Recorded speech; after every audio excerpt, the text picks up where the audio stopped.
gamers, and welcome to episode 373 of the Super Ultra Podcast Arcade for May 14th, 2022. I am one of your hosts, Daniel Nicholson. With me is my co-host, Dominic Stallworth. What's going on this week, Dominic? Just a bunch, it's post Mother's Day, so that's good. Mm-hmm. Unfortunately for me, it's my mom's birthday is the 17th, so it's always like double trouble or something. She don't listen. Nobody listens to podcasts, I know, so it don't matter. Yeah, I was like, Mother's Day, and then it's a damn birthday. Yeah. I used to hate that. Well, I say I used to. I hate that. That's why you got to skimp on Mother's Day, and then just Well, I do when she gets angry.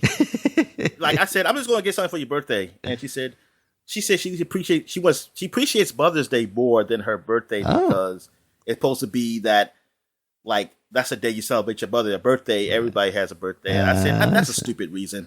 That's a stupid reason. They said because everybody gets born. I said, but you were the one sperm thing that got to the egg, so you are special. Yes, everyone's special. Everyone's a special snowflake. Come on. Like how many of those sperms go to the egg? I don't know. Hundreds or thousands. I don't know. But anyway, you were the one that got through. Yep. Or there was another one. You ate it. I don't know what happened. But anyway, yeah. So I was like, I'm only doing one of them, and usually it's the 17th one because that's the one that's gives you more time to prepare. Yeah, exactly. So that's farthest away. You got to do like Mother's Day. You got to give her a card or maybe like a half dozen roses, just like 6. And then the other 6 you save for her birthday, and then you give her a present or something. Yeah. Well, this year we had a taco day because that's what she wanted. So I made her a breakfast burrito. Nice. I cooked all breakfast, and my sister started cooking tacos, and then I don't know what happened, but then things went sideways. But no, she ended up coming down and just fixing the rest because she just took over the kitchen. So either way, we had tacos, and I was watching the basketball game and everything. Mm-hmm. Yeah, it was a cool day. Nice. I was going to do s'mores, but something was wrong. The fire pit they lost a leg, so it was only a 2-legged one, and we just didn't bother with it. Yeah. But we're going to try to do it though for her birthday. She wants to do that, so yeah, we'll see what happens. Might have to get something to steady that thing up. Or I keep telling her we could just use the stove to make s'mores. Yeah. We can just do that, but nah, she wanted it to be special fire pit. Yeah. I say I hope it rains, but it didn't. It's not. It's not going to rain. It's going to rain every day except that day. All right. What'd you do for your wife or whatever? I got to do both because my mother's up here right now. So that's right. Yeah, you did say she made salmon for both of them, which was you make some salmon. Yeah. Oh. Which I don't eat, so it was it was special, Dominic. You don't like salmon? No. Do you like any fish? Yeah, basically all the other ones I'm fine with, but it's just... Oh, all the other ones. Yeah. So you like that shark? Yes. Like that shark meat. The shark fin soup. I like that. And you like gator because you're from Florida, right? Of course. I've never had gator. I've been interested to try it. There was a place in Baltimore there where I was looking at things like the Abbey Inn or something like that, and they have like... They get their gators from the sewers, though. It's true. Well, I figure if I like it from the sewer, then I'll like it fresh from the swamp, right? I don't mind trying anything except for bugs. That's probably the only thing I don't care to, unless it's like so you say chocolate covered ants. Yeah, but that's because it's more chocolate than the ant, so that's the only reason. So it's not really doing anything. Mm-hmm. But it has, the bug stuff. It had to be where I don't really notice it. But then what's the point? So I just say, I ain't gonna fuck with them. Yeah. But yeah, I don't mind trying any other meat. Like if somebody said, "Hey, this is human," I say, "I try it. I try it out to see it's how." It's the other like parts inside the meat that bother me. Like I'm not here to eat some liver. Liver? Oh, I mean, if it tastes good, I don't care. But usually, the one I had, I didn't like it. Mm. So, all right. So, I guess we get right into it. Sports. So NBA playoffs are in full swing, and we got 2 teams have moved on to the next round. Actually, 3 teams, I think. You got just 2 teams. Yep, just 2 teams.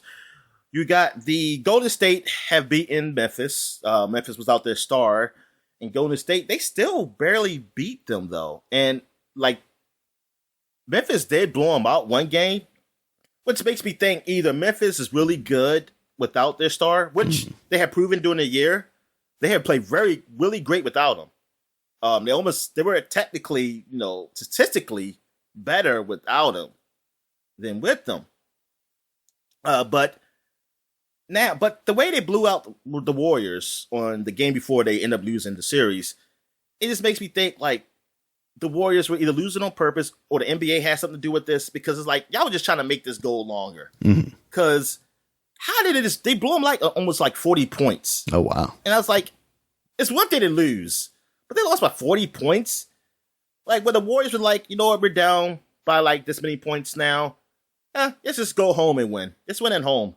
And I'm just thinking like that's ridiculous. I think it gets me thinking like, man, I don't trust none of this shit. It's like, come on, man. You don't lose by that much points when the star player is gone. Right. You don't lose by that many points. You might lose. There might be a chance you can lose, even though if you're a championship team, I feel like you don't. But there's this chance. It should be no 40, almost 40 points. Come on, man. Get out of here. Then Miami won. Well, like the 76ers their star player is hurt. He's still playing though. That's understandable. But Harden, he's not the same Harden like he used to be, and he did not play good at all. So people are really questioning things about him. So the other series are going to Game 7. You got the Dallas Mavericks going to Game 7 against the Phoenix Suns. Even though I think it shouldn't have gone to Game 7, I kind of think something is being done behind the scenes with this series, because Mavericks, they're a okay team with a great star, so that's what makes them good. And I don't think it should have gone to 7. Like if Phoenix Suns has the best record, well, supposedly they're also the best team in the NBA. Excuse me. They should at least beat this team by 5 games. I think. I mean, Luka's great, but I feel like he shouldn't win by himself. And the games they won, everybody won at home. Like everyone won their home game, but I feel like Phoenix should have beat them at least one time at Dallas's home. I don't see how they let Dallas just beat them like that. Like Luka doing great, I get that, but that should be no problem. Let him do his thing, right? And you still beat him. Like I think it's ridiculous that I went to Game 7. I don't know. I question that shit.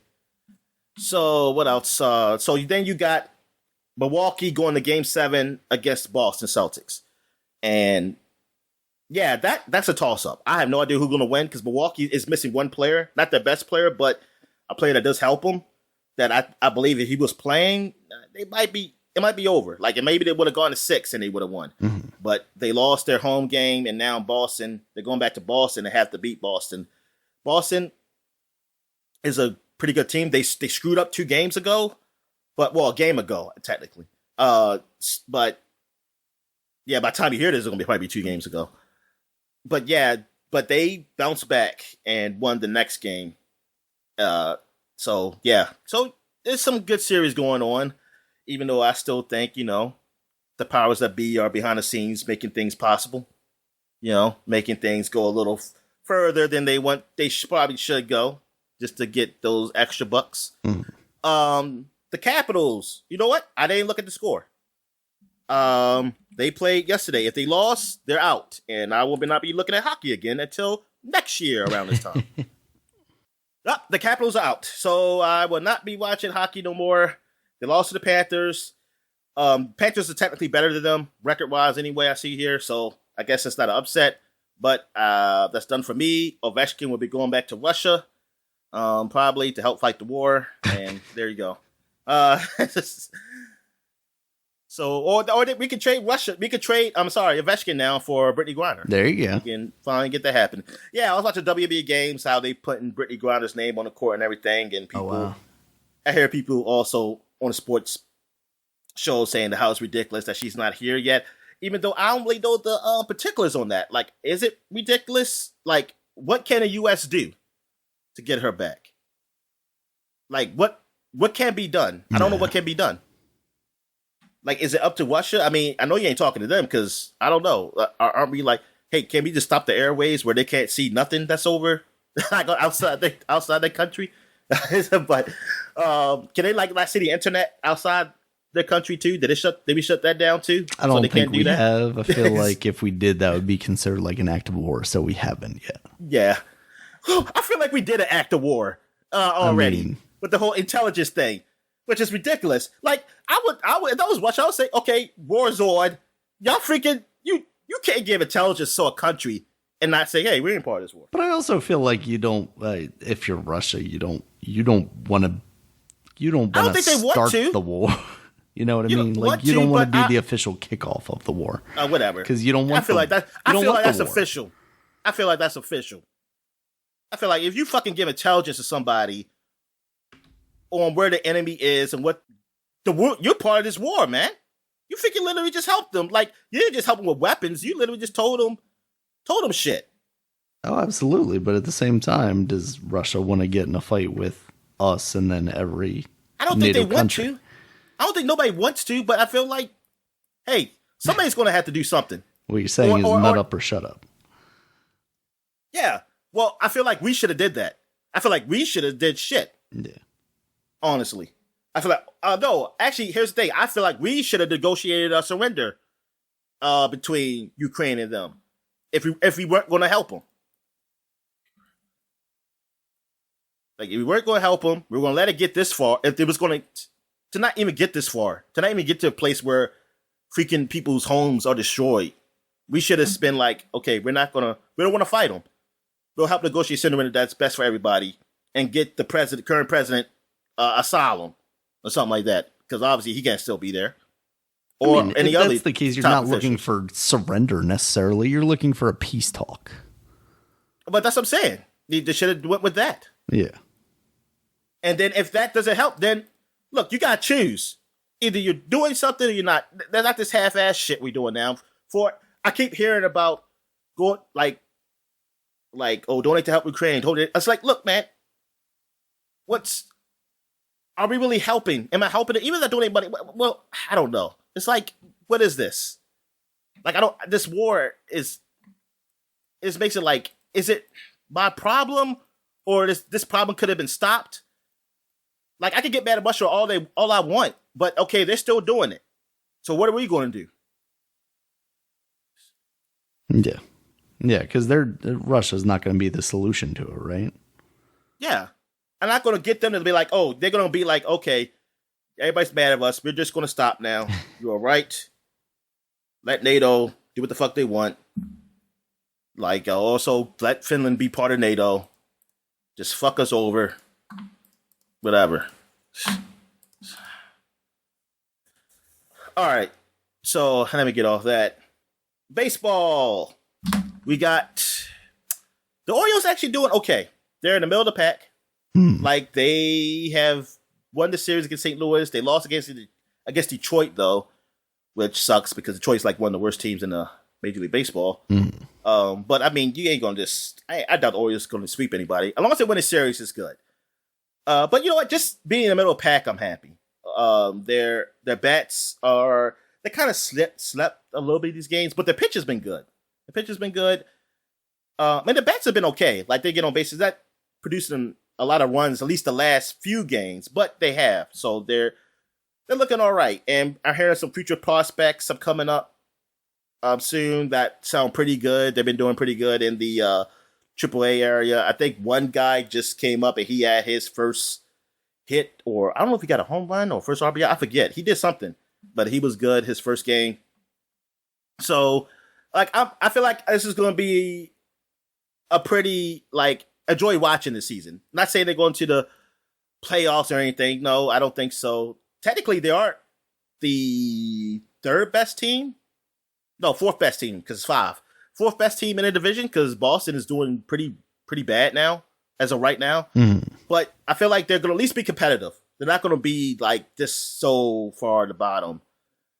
So I was like, yeah, I can at least enjoy this season. What else do we have here? I got Do I want to go to football yet? Is there anything else I want to say? I think that's it. Yeah. So here we are. Football. The football schedules is out. And so everybody gets to see what teams they play, what week they play. I don't know if they tell you the television, like if what where they're going to be broadcast. Maybe they do. I haven't looked at it yet, but I'm going to look at my team schedule. I did look at the Chargers schedule, which was pretty special. They did it in like an anime form. You saw it too. Yeah, it was cool. And yeah, it was a cool way. That's a cool way they showed off the schedule. I think everybody should do something neat like that. I mean that was pretty funny.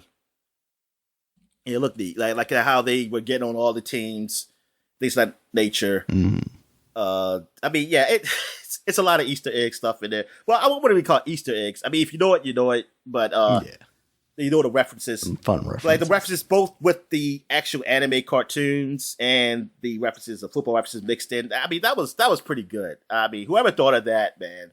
I know they got a raise. You know what? No, it probably didn't get a raise. It probably was an intern, Daniel, and he was like, "All right, I'm paying you shit. You're an intern." You gotta hire them on Fiverr. Yeah, they do have the TV schedule too. I'm looking at the Ravens schedule here. Oh, okay. All right, so let's see the Commander's schedule here, and let's see who we start with. They have the preseason games. I only know of one. They haven't come out the full preseason schedule yet. Oh, really? The only one I see is Commanders and Ravens. Yeah, week 3. So I don't see who Washington plays, at least based on Google. Maybe I have to go somewhere else in the preseason. I mean, I don't really give a fuck about the preseason. But okay, see, in this one they do have it. I don't know why Google didn't put them up. I have no idea. We got the Carolina Panthers, Kansas City Chiefs preseason, and the Baltimore Ravens. So I don't know. I guess we win all 3. We get a preseason trophy or something. I don't know. But the real schedule starts with Jacksonville Jaguars. Also, that was funny with the Chargers. They had the Jacksonville Jaguar looking all set. That was supposed to be a semblance of the coach because he was at the bar when he was dancing with that girl or a young woman, young lady. Hey, she danced on him. He was just letting her go. All right, he was like, "Oh, do what you want." Anyway, yeah, we're playing the Jacksonville Jaguars our first game at home as the Commanders, so that should be. I think it should win. Yeah, I'm going to have a big spectacle thing for that. They've got to, right? I mean, I think so. Yeah, sure. They should have the president there, the commander in chief. Sure. And that's when we play Kansas City, that should be called the commander in chief game. And the president should be there. That's my friend came up with that, so I'll give him credit for that. That's all you, Harry. All right, so Jacksonville. I'm going to say, do I think they're going to win these games? I'm going to predict these games as I go along. I say we're going to win this game. So Jacksonville should be a horrible team, and we should win. Detroit Lions should be a horrible team. That's our next game. We're going to Detroit. I say we should win that game. So we should be 2-0. Then we play Philadelphia Eagles. That's a tough one. We are home. This is Carson Wentz playing against his old team. So this is we got their old quarterback that helped them get to the playoffs, but he wasn't there for the Super Bowl though. And Eagle fans do not like him. They hate him. So I'm gonna say we win this game. I'm gonna say we're gonna start out 3-0. We're gonna win this one. I think we're going to lose the one where we play at Eagles. But right now, I say we're going to be 3-0.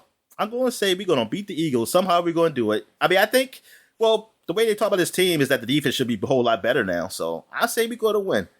Then I'll say we lose to Dallas. We're going to Dallas to play in Arlington. So, I mean, we're going, to play the Cowboys. I said 2-0. We're going to Arlington to play the Cowboys, and I say we lose. Then we come back home for the Tennessee Titans. I say we lose. So now we're 3-2. Tennessee's quarterback. See, I don't know who's going to be quarterback. Because Tannehill is decent, but they drafted a quarterback that some people think will be the starter. So it all depends what the Titans situation is, but they might still beat us. I'm going to say it's a loss right now. The Bears, I don't know where the Bears are at, honestly. I don't know what it is. I believe they got a new coach. So I'm going to say it's a win, though. If we go to Soldier Field, I'm going to say we win this game. We're going to be 4-2, I believe, right? Yeah, that'll be 4-2. Yeah, hey, copy this down, Daniel, so you can make sure I'm doing this right. Sure. All right. Then we're playing Green Bay Packers at FedEx Field. We come back for the home for that game. So tell your wife to get some tickets for us so we can go.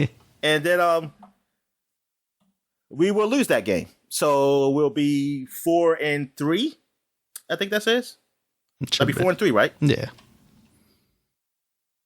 Then we're playing Indianapolis Colts at Indianapolis, and this is Carson Wentz from his previous team, who he's going against to get revenge on. I don't know.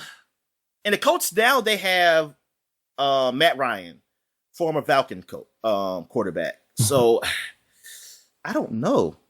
At the Colts, I'm going to say it's a loss. 4-4. Now we play Minnesota Vikings. Former Kirk Cousins, former Redskin. They were the Commanders when he was doing, so that's why I said that. He is going against his former team. So they're in Landover, so people can probably boo him, even though I'll be cheering him because I felt like he should have kept his ass. So I think a lot of people did like him too. So I think it's like I don't know if it's half and half, but I think it's a good amount of people that actually were upset he was gone. It could be just a loud majority that's on Twitter that says, "Oh, there he sucks." I was like, he was the best quarterback we had since I don't know when. I say this game. I say we're at 4-4. Man, I say somehow we win this game because I don't think Minnesota's not the same team. I'm gonna say we be 5-4. 5-4. Damn, I don't know, Dan. I don't know. I'm going to say we win 5-4. Then we lose against the Philadelphia Eagles. So we'll be 5-5. We're going to Philly this time, and I think Philly is going to get the better of Wentz, or Wentz will be hurt by now. One or the other. So either he's hurt right now and he won't be able to play against him. Either way, we lose this game. So yeah, I'll go with that. Even without Wentz, I'll say somehow we beat Minnesota, so I'll go with that. Then we play Houston Texans. Houston Texans should not be that great this year. We should beat them. So I think we'll be 6-5. And then we play the Falcons. The Falcons should not be good this year at all. I mean, they just lost their quarterback. They're on rebuilding. We should be 7-5. They play the Giants. Giants suck. 8-5. Then we have a bye. Play Giants again. We're going to beat them twice. I'm saying we're going to beat them twice. 9-5. And then I think we lose the rest of the games. We got playing against. We're going to San Francisco. I got us losing. So that's 9-6. Then I got this Cleveland Browns. They got the new guy Watson. If he's not, and even if he's injured, Cleveland's still a decent team. They might still be better than us. This is a toss-up. It could go either way, I feel like. But I'm gonna say Browns beat us. I'm gonna go with them beat us 9-7. And then we play Dallas here at FedEx Field. It all depends where Dallas is at. Like, if Dallas has such a great record and they don't need this game and don't play their starters, we win. We'll be 10-7.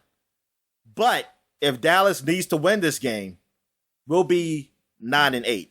So I'm going to say it's between 9-8 and 10-7. That's our record for this year.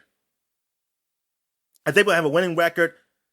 10-7, I don't know if that still gets in the playoffs, though. 9-8, I don't think that's going to get in the playoffs.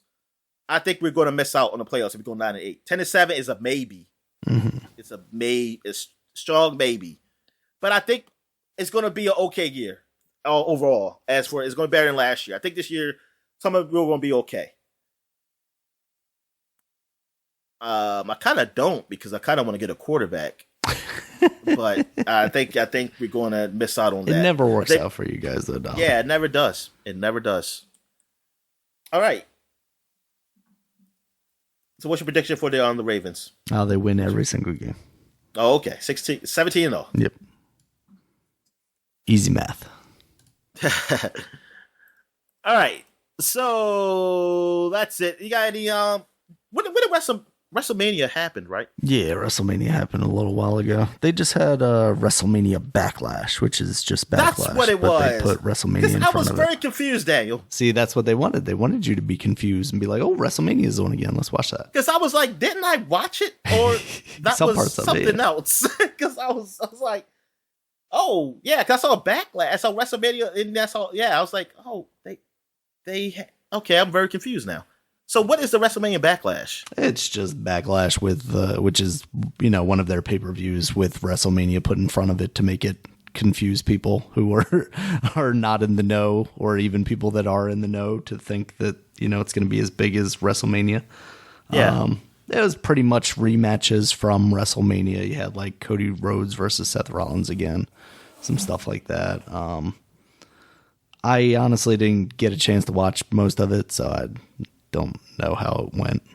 Hold on, was it on Mother's Day or Saturday? It was on Mother's Day. Oh, okay. Yeah. Yeah, they making dinner.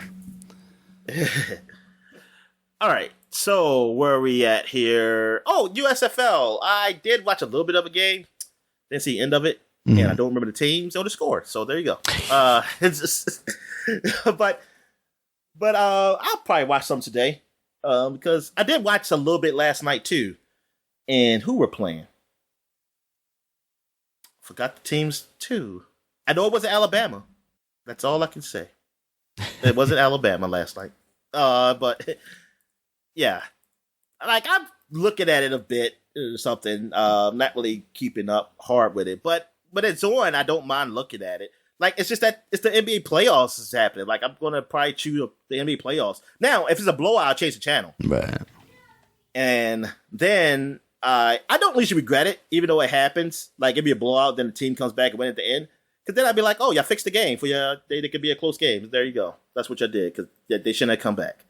But nah, that's not true. That sometimes it happens. But it's just that I only have a guy in the fight now, because I have no team I hate or no team I really like in the NBA playoffs. So like if the game doesn't start out, great. If it turns out like a 20-point lead or something, I change it. Like in this, I might change it back to see if it got closer or anything, if I remember.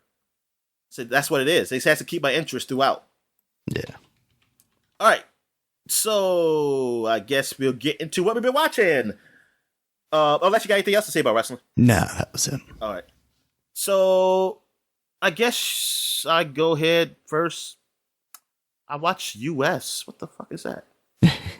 Oh, Us. Yes, that's like the yeah. Yeah. I watched Us because I was over at my sister's house on last Saturday, and she just put it on the TV. So and apparently she really loves the movie. I remember her partner was saying like, did she turn this on? I said, yeah. She said, she just watched this last night. She always watches this. I said, good God. I said, she like it that much? And then, but I was watching. I didn't really watch all of it. I remember I had fast forward to the end just to know what the symbolism stuff was, right. And that didn't help me. So I was like, I don't know what this is. And I kept asking the question about the movie going. I say, so what is this? What is it supposed to symbolize? And then I finally just looked it up on the internet. I said, okay, I'll just look it up. And it's supposed to symbolize that the have and have-nots, basically. Like the people on the ground, like there's people underground who have nothing. Like they could be easily the same as the people who's on top.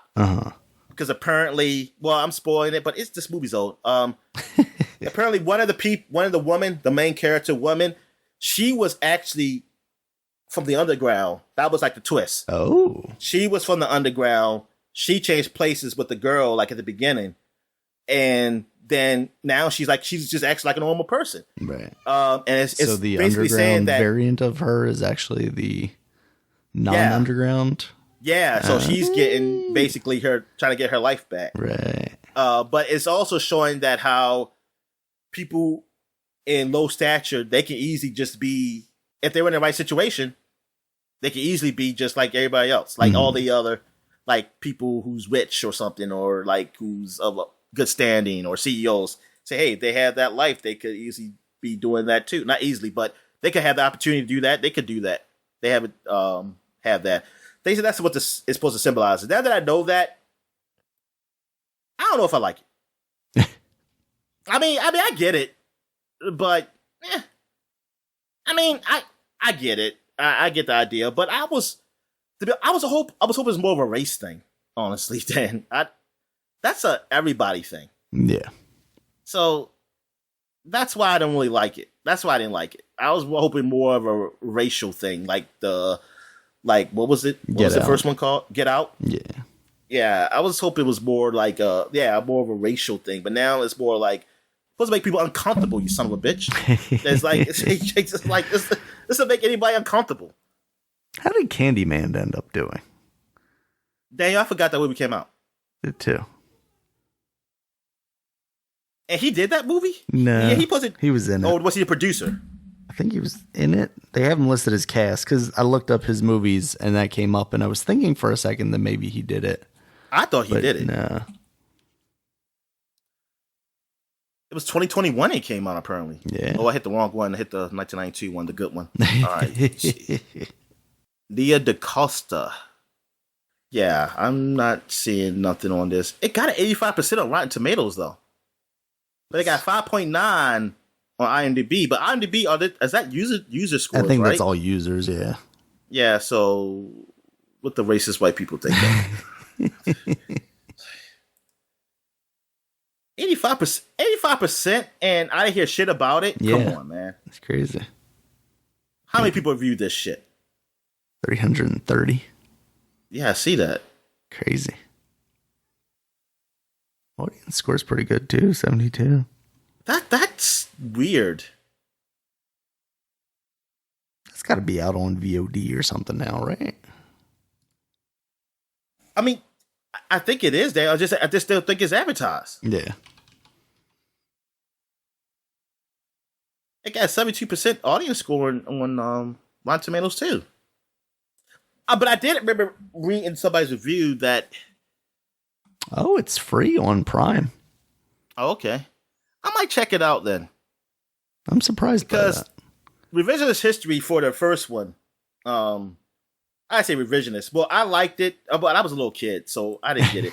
But now that I kind of get it, I'm thinking like, why was he killing black people? If I thought, who killed him? Yeah, because the idea was that he was like a slave. It was right? like white people that killed him. Got killed. Yeah, and I was like, why is he killing black people then? I understand why he's trying to kill that white girl. I mean, that makes sense. Is it because they're like drug dealers or something ruining his community? See, and then he's still wrong then, because you're going to kill the drug dealers, but not the guys where they get drugs from. Just like the cops, just like the freaking cops. Candyman was Uncle Tom. All right. Oh man. Let me see. I want to see what. No, not the 2021 one. 1992. Let me look at the wiki at the plot here. Oh, I was researching urban legends. Blah blah blah. Where she aspired to take the project. Blah blah blah. I'll read this on my own time later. All right. So, yeah. I mean, I remember that movie. I remember my sister being very scared of it. I didn't know why I was scared. When I was little, I thought I was going to be scared of it. I wasn't. I definitely watched that movie at an age that I should not have watched that movie and was creeped out by all the bees. Yeah. I mean, yeah. I don't know. It didn't really do nothing for me like Chucky did. And Crying Game. Yeah. That definitely was scary. You seen that movie? The Crying Game? Yeah. I don't remember. Oh, yeah. It's I don't know what it's about, but it's a part in there that had stuck with me forever. When he found out that woman was a man. And that freaked the shit out of me as a kid. Heard about that maybe? Yeah, Forrest Whitaker was in there. Oh, okay. And who else was in there? Well, that's the only guy I really know. Mm-hmm. Yeah, only guy I know. And he died at the beginning. Oh. But I never saw it. Well, first I went to sleep because it was past my bedtime. So my parents didn't know about that part because they should not have let me see that because I was freaked out. Like, what? I think I left the page. Let's see. We're still talking about movies, right? Siren to talk about. Oh, Siren. Okay, Siren. What is Siren? Siren is a show, freaking Freeform. So, oh, okay. You know, it's fucking horrible. But Because Freeform is like previously Fox Family or whatever family, ABC Family. It was Disney and Disney Family and Family Disney. It's been passed through like 50 million hands. It's just, it shows that usually for like, I believe it should be for teenagers. Right. Liberal teenagers. Okay. Liberal white teenagers. That's what it's for. Uh-huh. But my sister likes, that's the bad thing about my sister. She likes those freaking type of shows. Yeah. But then she gets my mother to like them. And it just pisses me off. Because that's, like, I like watching sports with my sister. I like that she likes sports. Well, she's liked it for a while now. She didn't like it that much when I was real young, though. Yeah. Then she started liking them. And I like watching the sports with her. But when she watching her shows, man, I hate it because she be downstairs. And I got to go downstairs to get the kitchen. And I got to hear that shit. It's like, just me hearing it. It just makes, it's like, it just me. It's like, God, this sounds so fucking horrible. I said, why are you watching this? Why do you like this stuff? There's plenty of good quality TV out there, and you're watching this. Okay, Siren is about these mermaids. Of course. Well, one of us is a mermaid. I think she's good. She left her home for reasons. I don't know. And then I guess when the mermaids get out of water, they grow legs. So now they're like humans. And the mermaids are angry with the humans because they're polluting the water and stuff. So I was telling John, I said, oh, this is basically Aquaman. And then there's like, I guess there's some trouble now because a mermaid killed somebody's father. Now he's angry. He wanted revenge. She accidentally killed one of the good mermaid's sister. I think she dies. Oh, she's hurt. She was hurt last time I saw it. And it's a whole love thing. It's like like I said, it's like a CW thing. Like this is for like teenager stuff, and I'm just like, ugh. Like the whole mermaids going against human thing, it was kind of interesting. So I was like, okay, I'll stick around. But then the whole little love shit happening, and now they got to a point where it's like, well, she got to the point. I believe I don't know how many seasons is on. I don't know where she left off at, but she got to a point where the girl who likes this boy, but he likes the mermaid. So I guess eventually they like each other. And that was like a three-way thing. And I was like, what the fuck is this? This sacrilegious shit. And got these kids watching it. And I was like, this is wrong. This is wrong. And I'm going to send it to 700 Club so they can get this shit taken off. 700 Club. But nah, I was joking. But yeah, it was like, what? I was like, the young guy would be, like the little young teen would be like, oh, Dad, this is hot. But it's more of a love thing than a sexual thing. Right. So I'm not for that. It's supposed to, it's not the fantasy I want. But also, these are all young adults too. So let's get this out the way. But you know, like you tell from the dialogue and stuff, it's for a younger audience. It's just weird. The show is just weird. That's why I keep joking. Like when my dad came over, because he came over for celebrate Mother's Day with my mom. He was like, well, y'all watching the game? I said, nah, man, they're watching some mermaid porn out here or something. I got here and I can't watch the goddamn game. To be upstairs. But now we gonna change the game when he came. But yeah, it's freaking weird. It's like, it's not for me. And it's just like all those freeform shows, they all like got that itch. I mean, that's good for those people though. Like I really don't want the shows off the air or nothing, because I feel like, hey, you gotta have something for everybody. So yeah, it's good for them. I just don't like her watching it. I don't like my sister. I feel like she should be watching it. But you got shows like Better Call Saul. You got shows like Barry. You got shows like what else is out there? You got what else? What do I watch? She didn't even watch Game of Thrones. She couldn't even watch Game of Thrones until the last season. And then she could have watched, catch up on, watch Breaking Bad. You missed it. Watch that. Jesus Christ. But no, you would have watched these freaking horrible teenage shows that they just do the stupidest shit. And I hear it say complain like, oh, why they do that? Because they're stupid and it's stupid writing. That's why they did that. And if you watch better shows, they wouldn't do that. Exactly. Or at least it'll be you'll understand the reasoning. With that said, you loved Sirens. Got it. Okay, yeah. I recommend it. Everybody should watch Sirens. It's a great show. And that mermaid girl looked weird. She looks really weird. And also the mermaids have like their eyes are like different colors. Oh. And everything. Interesting. Like it looks, yeah. So like I said, the using premise CG sounds poorly nice. Also. Huh? So they're CG? using CG poorly too? Let me think. I saw some things in CG. And I mean, it wasn't great, but it wasn't horrible. Though. I guess the eye thing they could do with contacts. Oh, that's easy. Yeah. Okay, so you said you watched the Avatar, The Way of Water trailer. I think I watched that too. Yeah, I watched it too. Yeah, it doesn't seem like there's much to it. It looks like it's going to be a beautiful movie. It's something that... I disagree, but go ahead. Okay. It's something that I want to see in the theater because of how good that experience with the first one was.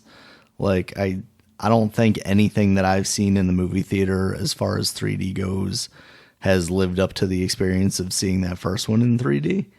Well, I will say that I haven't watched a 3D movie in years now. Yeah. So I don't know been if a while something turned out to be. I mean, Alita, we did see in 3D, right? I don't remember. Did we? I think we did. Yeah, I think we saw that in 3D. Oh,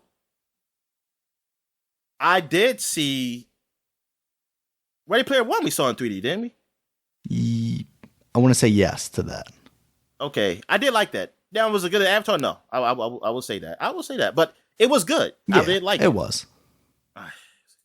But yeah, I'm trying to think of a movie that's better than Avatar as far as the quality of 3D, and it's hard to disagree with you, and I don't like that. I'm going to have to find something. It was the movie that, the other Sam Worthington movie he was in, the Clash of Titans. That was better. Oh my God, that was, I did see that in 3D, but I saw that in 3D. Oh, I did see that in 3D. I went out with a friend, and it was the only showing they had, but also like it was a last minute decision. So we sat like in the very front of the theater. So like the entire time I had like the one light that they leave on in the theater, like reflecting off of my, it was bad. Yeah. It was a bad experience for a bad movie. Titan up close. Yeah. But yeah, to go back to Avatar, like that's what I'm excited about as far as this movie goes. Like the story, I don't know what's happening. It seems like everyone that may have died in that first one is back because like now that general guy who was a bad guy is a blue creature, is an avatar, is a Navi. What? Wait, time out. I didn't notice that watching this trailer. What? How he's back? I don't know, but he's got the same tattoo as that dude. So, like, I also don't know if he just, like, switched bodies. Did he get the same tattoo again? I don't know. Because at first when I saw the trailer, I thought it was just Jack, with a different haircut. And then I looked at it again, and I was like, wait a second, that dude's got the tattoo from the first dude. Yeah, so it seems weird. So I don't know why he became a Navi guy now. And they have like a human child with him. That I'm very confused about. He doesn't seem like a child. Like if he's proportionate to the Navi, then that's a grown ass man at this point. And like, I get it. He's your son, but also he doesn't need to run around with you because he's a grown ass man. Wait a minute. Okay. So, I see what you're saying. Cause how tall he is. Yeah. I just want to know, how did that happen? Because I guess we'll find out. Yeah. you'll find out. Some evil Navi, because you don't want to see it. I mean, I don't have a reason to. Yeah. Because I didn't really like the first one. I mean, I like what it looked, but I don't know. I thought originally we both were pretty positive on the first one, and then like coming around at the time. To it. Yeah. At the time, but revisiting it, yeah. It okay. What was that? 2009? Yeah, something like that. That's good God. It's been 10 plus years. My taste has changed. And plus, I mean, I watched that movie again. Mm-hmm. Yeah, and I remember you turning on it. Yeah. And I was like, man, this movie, I shouldn't have watched it again because maybe I'll still be good with it. I think that's where I'm at right now, Dominic. I haven't seen that movie basically since that thing came out. So, because I think I ended up with the Blu-ray of it and still haven't watched it. I mean, I'll see it, but I don't know about me seeing it in theaters. Like, I honestly don't even know who I would see it with because nobody I know even likes it. See, that's my thing, though. And maybe that speaks to like my actual interest in this movie. Like, if I don't see it in theaters, then I probably just don't see it. Because it's really about that 3D experience, I think, for me. Well, I could just watch it. I would assume, I'm going to assume he's going to still put it in 3D on Blu-ray or 4K Ray, whatever it's called. But I think he's competing. I mean, I said Peter Jackson. What's his name? James Cameron. James Cameron. I think he's going to be like, this has to be on 3D. I could see him actually, like, if he wants to push things forward, like actually saying like, hey, there's going to be an Oculus Quest version of it. You know, I'm pairing with Meta to put this on the Meta Quest. Yeah, I won't be surprised there is some Oculus Quest shit.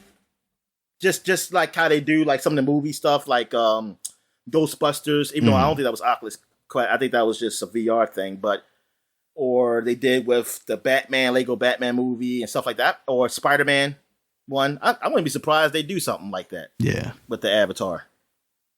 Yeah, definitely seems like it would be smart. I mean, they also have that game coming out this year, allegedly. We'll see. It ain't gonna be till next year. Probably not. It'll come out when the 4K Ray comes out. I mean, that's got to come out this year, though, right? Oh, no, it doesn't, because that movie doesn't come out until December. Never mind. I was about to say, it comes out in December. Yeah. Maybe China might have it. I don't know.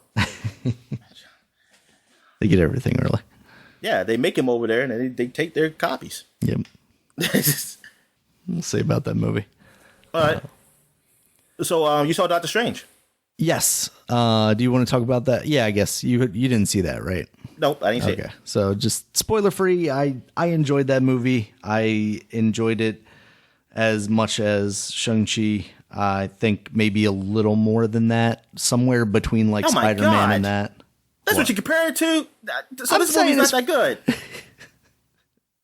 As far as like recent Marvel, pictures, I think Shang-Chi is up there as far as one of the better ones. I mean, it's not Eternals. Oh my God. Really? Yeah. Man. I mean, we've talked about this.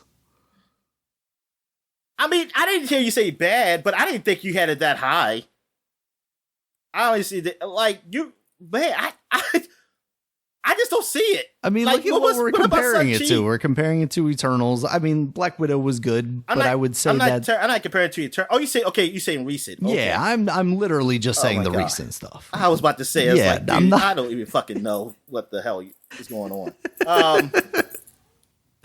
I still disagree about the Black Widow. I like, what? So what was the Black Widow that made it bad, or worse than Shang-Chi? I think the movie overall. Was it because of the bad guy? What's that? Was it because of because the skull wasn't the skull you wanted? No. I think it's more just the fact that as call him Skull because Taskmaster. Yeah. I think just as a movie, the consequences aren't there because you know where it goes from there. Like what consequences? They did themselves a disservice by releasing it when they did after she as a character was already dead. I just looked at it as a prequel. I don't know. That didn't really hurt it for me. I just looked at it as that, okay, this takes place between these times. Yeah. Yeah. I mean, as a movie in general, I do enjoy that movie. I think it's good. I don't know if I enjoy it more than Shang-Chi, though. that's I just still where haven't I'm seen the at. fucking ending. No, I gotta watch the ending and just to see what that's even worth it. I really don't like that woman, yo. Yeah. Aquafina. The comedian Yeah. woman, yeah. I mean, I can say as I said, I don't like.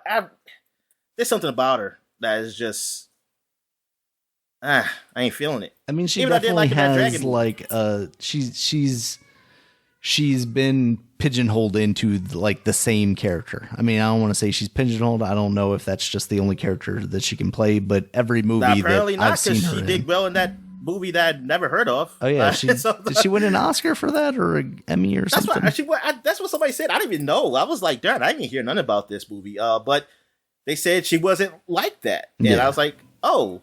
So people were saying, well, then what's the real her? Is it her, the blaxploitation or what? Yeah. But I mean, I don't know if that's really like her being like acting so-called black, quote unquote, but it's interesting. Like, if she was always like that, then I'll be like, that's who she is. Yeah. But apparently some people are trying to say that's not really who she is. I was like, oh, okay, then I'm very confused. Then I don't know if I should like her. Am I supposed to like her? Am I supposed to feel okay with it? I don't know. I mean, it's weird because I feel like there are things where she's definitely used that, right? Like, I guess that's what was she that in Crazy Rich Asians? Yeah, when I heard her talk, the little bit I saw of it, like I Okay. saw a clip. Yeah. Because that, and obviously like the Comedy Central show is definitely like very much that. But her more mainstream, well, I don't want to say her more mainstream roles. I mean, that's Crazy Rich Asians was extremely popular, but like the things that I've seen her in with like Ryan the Dragon in this movie and Shang-Chi, I don't think she's really done that, in the same way. Yeah. She's definitely got a unique accent to her, but it doesn't feel like it's like exploitative in the same way. Yeah, that's the thing. It's like, but see, I don't know if I was wrong all this time. Like when I was young, when I see like a person from a certain area talk a certain way, he's like, oh, they talk very urban, but that's just who they are. So I never see it like, oh, they're trying to be black. Like they're trying to be black. That's who they are. Mm. Like, or if it's like a joke, like they just do it for that second, but and you see them other things, then I like that. Then it's like, okay, they were doing a bit there. And with her, it just, I don't know. Yeah, it's just very. I think there's also an element of like, what some people consider code switching, right? Where like she is that in the environment that she's in, and it's not disingenuous. It's not, she's not necessarily doing it on purpose, but it happens. Does that make sense? Yeah, I know what you mean. Yeah. So I don't know. What the fuck did that dog just do a flip? I'm looking at this so I accidentally went on another window, and on Twitter they had a video. All right. But to get back to Doctor Strange, to talk about it itself, I enjoyed it. I think it was better than the first movie, the Doctor Strange movie, which I liked. But I think Doctor Strange as a character has grown and become more interesting over these past couple of films where he's appeared. Or the TV show. What was that shit called on Disney Plus? Which one? The cartoon. Oh, right. Yes, the what if stuff. Yeah. I mean, they definitely did some interesting stuff there. And I think that stuff comes across really well. The Wanda stuff, I didn't have a problem with. I'm seeing a lot of people, on like the podcasts I listen to and stuff, have criticisms of it. Some are valid.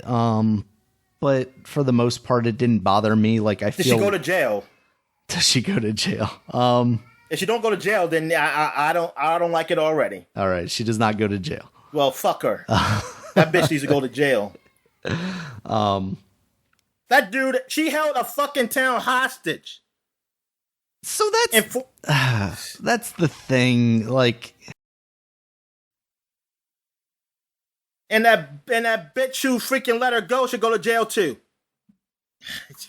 Go ahead. Can I get a little spoiler here? Like, are you okay? I'm not going to ruin the movie, but no. You go ahead, man. Okay. You go ahead. So, like, coming off of WandaVision, I know that at the end of that, like, she's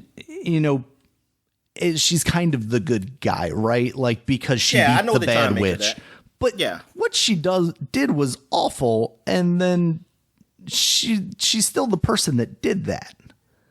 So to then see her doing the things that she's doing in this movie don't come as a surprise to me in the way that I feel like a lot of the people that are complaining about this stuff, it is, I guess. Like, I've seen people say like it's a character assassination or like they did her a disservice. She did. Well, like she did something bad in this movie. Yeah. I mean, she's basically the villain in this movie, just to kind of lay that out there. She's the antagonist. Okay, I'm angry with you now. Sorry. Oh, well then, you know what? Daniel, I think I want to see this movie even more now. This is what I want. This is what I always wanted. Yeah. Because I wanted I wanted to be like, what she did was like what she wanted, and then like she don't just turn to be a good hero again. I was like, no. Either she go full bad guy, or she say, look, or she be a good hero and be like, I should suffer the consequences. Right. And I'll go into turn herself in, go to the raft. To one of those prisons or whatever. Yeah. The Cube. I don't know which one she goes to. Yeah.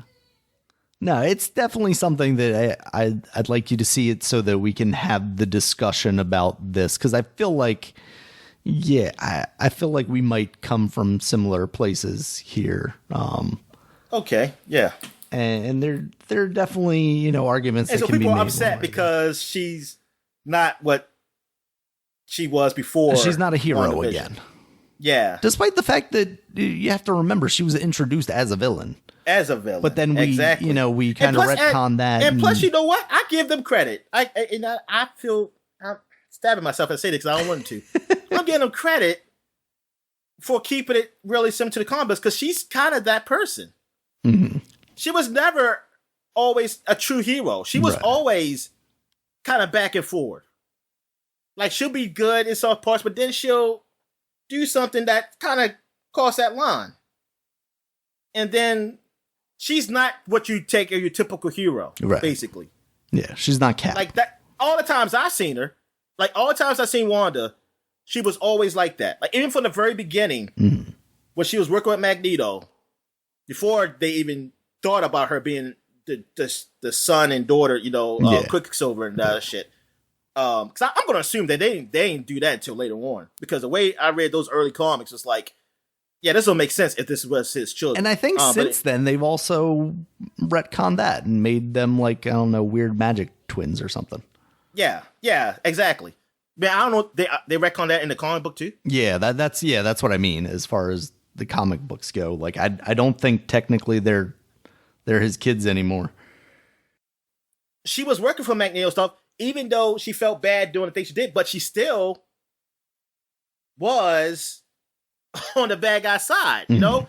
It was like, you looked at her like, she's not really a hard villain, but she's not exactly a hero. She kind of the in-between, like almost like an anti-hero, but she could be a villain anytime, or she could be a hero anytime. I would say she was, if like from DC equivalent, kind of like Harley Quinn or Poison Ivy. They are now anyway. Because Poison Ivy, like, she's just a villain at first. But now she's kind of like if something like sometimes she's a good guy. Only it's convenient to her though. You know what I mean? But so that's works really what it is. Her situation, she's going to take advantage of that. Yeah, exactly. And she's helped the heroes though. She's helped the heroes. She's like, I know she used to be part of Birds of Prey for a little bit, but then she had something that when somebody crosses the line with those plants, that she just be like, nope, they gotta die, and so then that's where things go wrong. And like what Black Widow did that thing when she took out the mutant powers away. That was a good thing. No, because people like especially like Blob. He's like, wait a minute, I didn't lose weight yet. He said, hold up, you gotta like warn me before you do some shit like this. I gotta go on the freaking Atkins diet or something here, something like that, or like go on this low carb diet, man. It was what the hell. I go keto. I don't know that keto was a big thing then though when that happened. I don't think so. No. But they could see the future. They could be like, hey, do this keto diet. We can get you down at least this many pounds. So when I take his powers away, you can manage walking 10 steps instead of being just stuck. But yeah, so I think that's a cool thing then if they did that. If they make it like she's in that realm, like she's not just a playing hero. And I think those people need to get over it. Yeah, I'd definitely be interested because, like, I'm not fully explaining what it is there because I know you're not get too into it, but I would like to, once you've seen it, I'd like to hear what your opinion is on it. No, I'm not going to see it because it's perfect right now, and I think I'm going to keep it in my mind that way. Yeah, but I think overall it was quite enjoyable. There's definitely it's funny because I don't know that I've ever seen Evil Dead, but it's been such a thing of like, this is what Sam Raimi movies look like. These are, the kinds of things that show up in it. Even back to like Spider-Man, it's like, oh, this, hints back at Evil Dead, or like he does this camera movement, or it's like this or that. You see a lot of that kind of stuff in this movie. And it is genuinely, I will say, somebody would have to tell me what it is because I don't. Looking at Spider-Man, I don't know what. It's like points of view. Like he does a lot of like first person shots. Like if I was looking, if I as the audience was the person looking through a window or something like that.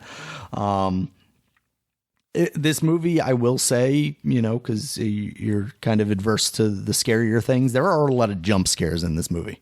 They definitely take advantage of that. I'm prepared for it though. You bringing the bucket with you?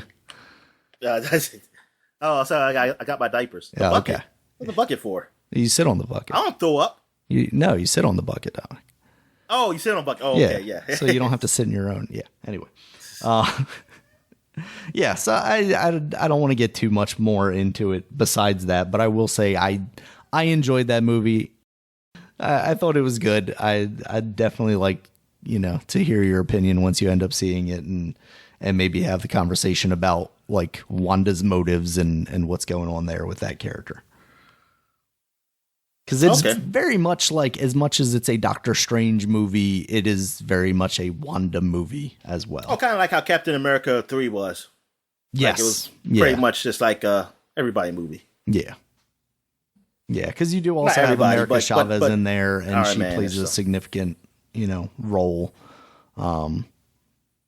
But yeah, outside of them, it's really about those three, but really more so about Doctor Strange. Somebody told me on the internet, they told me she has the power to cross the border. Wow. I think that's is that her power? I mean, I guess technically, because she can punch holes through dimensions, so I guess technically, that's interesting. But sure, Dominic, sure. All right, so yeah, watch that, and also finally caught up with Moon Knight. So I guess we can talk about that a little bit. I want to hear your opinion because you said last week you basically just didn't like it, right? Didn't like Moon Knight. Oh, Moon Knight. That's right. Yeah. That's right. Okay. Yeah. I didn't like how it ended. I didn't. I mean, the overall movie, the way they flowed with this was. Damn, man. See, you should have watched last week because I can't remember shit. Sorry. It just didn't flow right with me. It just seemed kind of like, I mean, the whole battle, with the giant guys. I mean, that was okay. But I don't know. It's just that because it looks so similar to all these other endings. Yeah, it really is a problem that Marvel's kind of fallen into, which is, we're going to get the CG battle. And I think I tempered my expectations for this season finale because of that. Because I was like, we're going to see, he's got to become Moon Knight again, right? These past couple episodes, he had lost the power of Khonshu and couldn't transform into the Moon Knight. And I figured they were going to do something. Like, I didn't know exactly what they were going to do with Harrow, because, like, he's just kind of a weird older dude with white hair, but I guess he's getting avatar powers or whatever, so maybe they're going to do something there. And, of course, they did. There was a little bit of a fight scene between them. It seems like it's always in these movies or shows, maybe the shows, it's always a new person with powers who just shows up at the end. Yeah. Or like someone, like even Falcon. Yeah, it wasn't like a new person, but it was that other Captain America guy. Like he redeemed himself or something. Right. And then you have here with his wife / friend. Well, depends on the personality you're talking about. Yeah, she comes up, which I don't mind that. I mean, that just happened. I just saying that kind of happens. And Wanda, you had the black girl got something. Yeah. Yeah, Monica Rambeau. And Arrow, you got the other Arrow girl. I mean, she's a new hero now, and of course, I think that's all the shows. Kingpin show up too, just as There's another thing with powers out of nowhere. Yeah, he got powers, so he's just super strong. I never understood Kingpin. I think I don't know. Like, he definitely has. He got what Juggernaut got. He got that. He's got a magic thing. Yeah. I know. There's definitely got to be something to him, right? Like, or is in comic universe, you can just be buff enough. Yeah, I mean, I don't know what they changed in the comic books, but the way it started out was that he was just a big, strong dude. Yeah. And I was like, how is that? Spider-Man has to get a spider to make him strong, and this dude he's just strong. I mean, I guess it's kind of like Captain America, right? Like, he got the serum, obviously, but at the end of the day, he's just a stronger dude, right? Like, that serum just built up his muscles like steroids. It's not that it gave him some, like, magic power, right? So, like, in comic books, I guess just really strong people can be, immortal. Or not immortal, but, can't be damaged. Invulnerable. Thank you. Exactly. Yes. So I guess that's kind of what they're going for there. I don't know. Yeah, I mean, it could, yeah. I mean, comic books, I mean, that's how it was. I mean, that's how it was when they first started. Then they start they change things as time goes on. They may try to make sense of it. All right. So, Moon Knight. Okay, back to Moon Knight, yeah. But anyway, we finally found out the other guy. The other personality, which I'm still confused about, because I'm like, why wasn't he part of the whole heart leveling thing? Right. Yeah.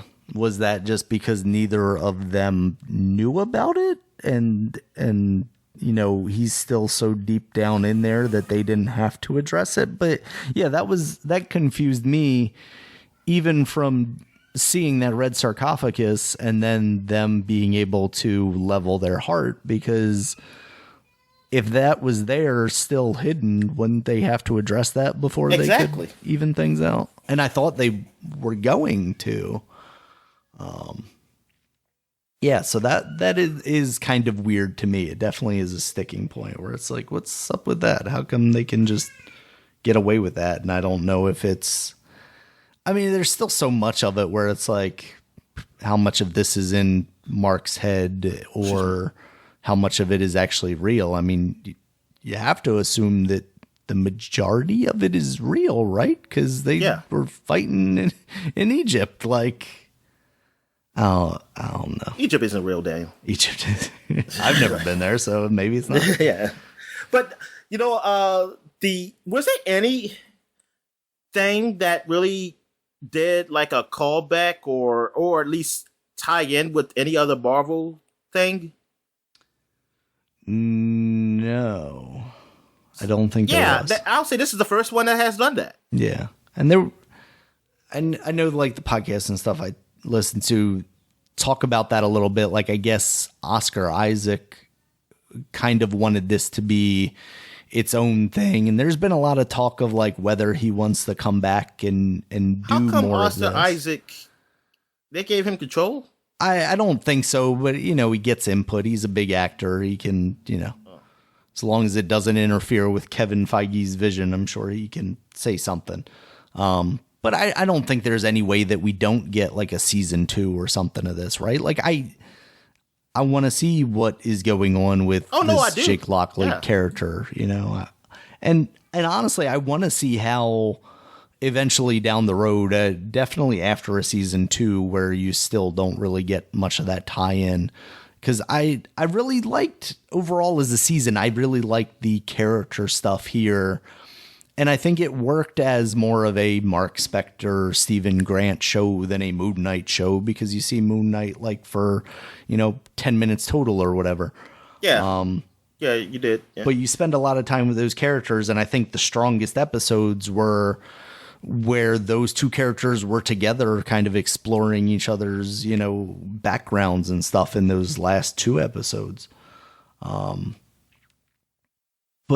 I want to see eventually how this character, because like we're talking about like what is real and what is not, how this character interacts with the larger Marvel universe, and do they look at him just as like this weird crazy guy, or is, you know, he just another suited superhero? I kind of wish they would do what they started to do with the Netflix shows. Like, you have certain characters, but they don't have to directly interact with the movie characters. Just allude to that it happens in the same universe, basically. Yeah. I kind of don't mind them doing that. Like, I kind of wish they kind of would, too, so it can have... So you don't have to have a problem. Like, can I get this actor to get in here, or how do we make this story fit? Like, for there can be a little more freedom with that part of the universe. Which part of that makes me think that they...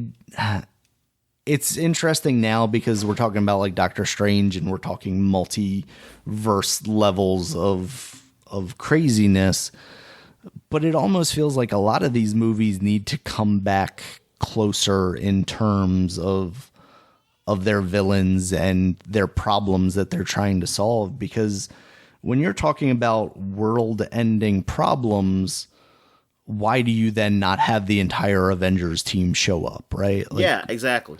You know, but then again, what are the Avengers right now? Right. Yeah, that's true. You know, maybe we see that formation, and we don't have a shield. Yeah, that's true. But we do have a sword. Yeah, so. But I don't. They haven't really gone in too deep. There's just been like little bits and pieces you've seen about it. It's just I still haven't watched that last behind the credits of Spider-Man 2. Nick Fury in some shorts hanging out on the spaceship. So I still, to me, Nick Fury, that's still just regular Nick Fury right there. Yeah.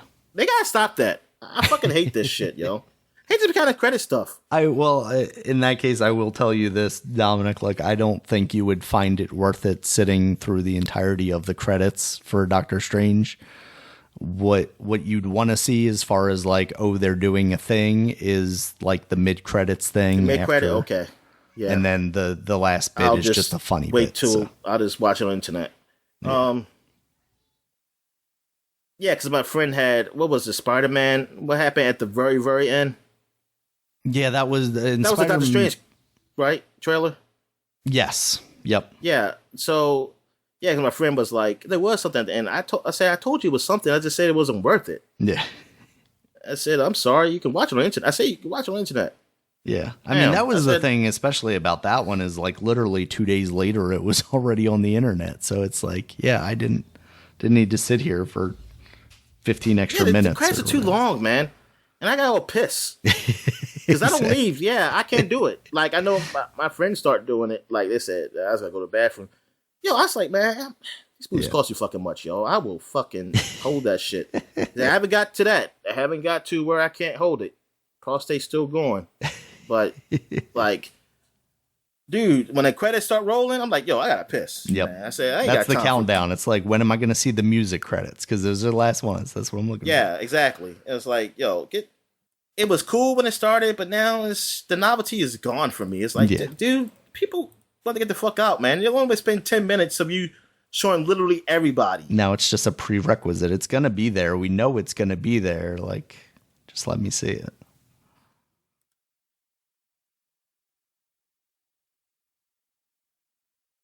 So you know what? You got to do the credits for that scene too. There should be credits after that scene. Yeah, I mean, I think overall, to go back to Moon Knight, I think it was successful. It definitely stumbled a little bit. It started out slower than I think even some of the other Marvel shows, which all have kind of started out slow. You maybe spent too much time with Stephen Grant, but at the same time, you had to set him up to understand why he is a different person or personality from the person you learn to be as Mark Spector. So I don't know. I think overall it was successful, but it definitely was not the best. And the last episode is definitely well-worn territory, basically. You know, it's a little too similar and a little too, oh, this is exactly what I would expect out of a Marvel thing if I didn't think Marvel was going to do anything great with this. You know, this is base level Marvel, basically. Yeah. Yeah, overall, the series was pretty good. I liked it. Saying this new hero / not new hero, but he's new because nobody fucking knows him. So only comic people know him. And I only know him because of video games. Because I saw him in video game and I was like, I never heard this dude before. So he's some guy that comic books didn't sell well. So there you go. And I like saying that. Like them getting their shine and developing. You know, to become something. Because I think I just saw like, oh, they got Moon Knight #1. And then it's probably going to have like 20 comic books and then stop. Because people going to be like, I already saw the show. The show's over. So not until it comes back, then I'll buy. Then you should do another redo of it. Oh, yeah. I didn't know that there was a Catwoman DC anime movie that just came out. Because I just saw it on HBO Max. Oh, really? It actually came out a few months ago. And I was like, oh, shit, I didn't know about it. So now I have to watch it. Yeah, I don't. Did I see a trailer for that, maybe? I don't think so. I don't remember hearing about that. Oh, I don't either. But then again, I don't. Only some of the things I remember from the DC, comic book thing they have that comes on. But it's all the DC shows that's coming on in the future. I only know some of them. Yeah. Like they still got, I forgot, but they still got some more of the shows supposed to come out. That's supposed to deal with. I think I'm trying to remember, what was it? What's the next one? I think it's around the fall, and I forgot what it was. I know to the theaters they're having that the Justice League Pets, right? Oh yeah, they're having that one. I hope that's funny. I hope that turns out to be funny. Yeah. I remember that cartoon that used to come on like Cartoon Network. That was okay. It has moments. Yeah. All right, so I guess we finally get some video games. So what have we been playing? So you can go ahead. You start off. Yeah. So I picked up Rogue Legacy and started playing some of that. I was telling you, or Rogue Legacy 2 rather. It feels very similar to the original Rogue Legacy, which is a roguelike side-scrolling kind of action platformer. Each time you go into the castle, it's different, and you're a different one of your heirs, basically. So you get to choose between 3 heirs. I think eventually you get like an upgrade where you get to choose between 4. And they're different classes. Like there's an archer who does more ranged attacks. There's a knight who just has the sword, has a shield. There's a barbarian who has like an axe. He does more damage, but has a different power. And then there are magical powers as well. But each time you die, you get to choose between one of these. And, it's kind of random. So it might be, in this role, you get 2 knights and 1 barbarian. In this, you get 1 mage, 1 barbarian, 1 knight. I find myself sticking with like the knight or the barbarian class. The ones with the ranged attacks, I'm just not used to. Like you can't get up in people's faces with the archer in the same way. And that's the way I kind of play a game like this, very brutish and try and force force everything, which is why it took me so long to beat the first one, because I just basically had to level up to the point where I could actually defeat the bosses. But as far as differences, the graphics are definitely improved. It definitely shares a similar style, but I think the original one was more pixelated, like pixel art stuff, and this one is almost more like, kind of looks like a Flash cartoon. It's smoother, it's flatter, but it actually looks good. I don't use, Flash cartoon as kind of a pejorative, which sometimes it is, because, Flash is low rent internet animation basically. But I think the game looks good. It runs well, or, smoothly. I don't think it takes a graphic or a powerhouse of a computer to necessarily run this game. And so far I'm just kind of trucking my way through. It's going to take me a while before I get anywhere near even, fighting a boss, I think. It's just exploring the castle, going through. And one of the other things that your heirs have are like different traits. So you'll have like they'll have a color blindness thing where it's like, oh, now everything's in black and white. And, we know color blindness doesn't necessarily work that way, but it's how it's displayed in the game. Or, this character is nostalgic, so everything will be sepia tone. And there are other ones where it's like, oh, this person has flatulence, so they fart every time you jump or something like that. There's fun ones like that. But yeah, that's basically the same stuff that was in the original game. I haven't seen too much new, but I'm still having a good time with it so far. So that's good, man. That's it. Hey, one of these, I'll try the first one out, because I heard some good things, and now that I've been more accepting of these roguelike games, maybe I like it. Yeah, you just gotta, especially with this game, I found like dying isn't that big a deal. Like, it's almost the point. You just want to have a good run to get enough money to do upgrades. And that's where you can find yourself frustrated if it's like, this was a wasted run.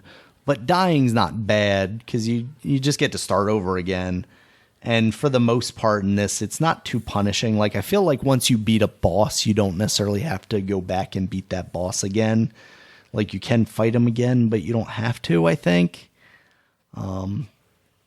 But also you get to a point where you're such a high level that the early bosses are nothing and just, like regular enemies.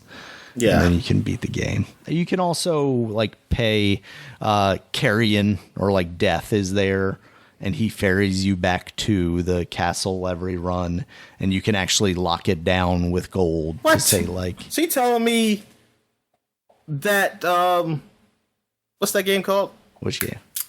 The one I played. Hades. Hades, they copied it because he got carrion in there too. Yep, Hades copied it. Oh, nah, everybody's got carrion in there. Yeah, I know. That man, but you can like lock the layout of the castle down. So if you thought like this one wasn't cheap and I thought this was a good run, I can do that again with my new character. You can pay some gold to make the architect lock it down so you play that same castle again, which I like. I think that's I forgot what he did for Hades. I'm trying to remember. What did I use him for? Yeah, was he... Because you're coming out of hell, right? So, like, was he like a buddy guy? You didn't fight him, did you? He was a buddy. No, yeah, he was a buddy. Okay. I just forgot what he did for me. He did something for you. I just forgot. You do like upgrade weapons or something? Nah, you do that somewhere else. Okay. All right, so I guess I'll get to what I've been playing. Yeah. So I've been playing some more notary games, 999, and a lot of math. That's why I got a calculator, so to get that done.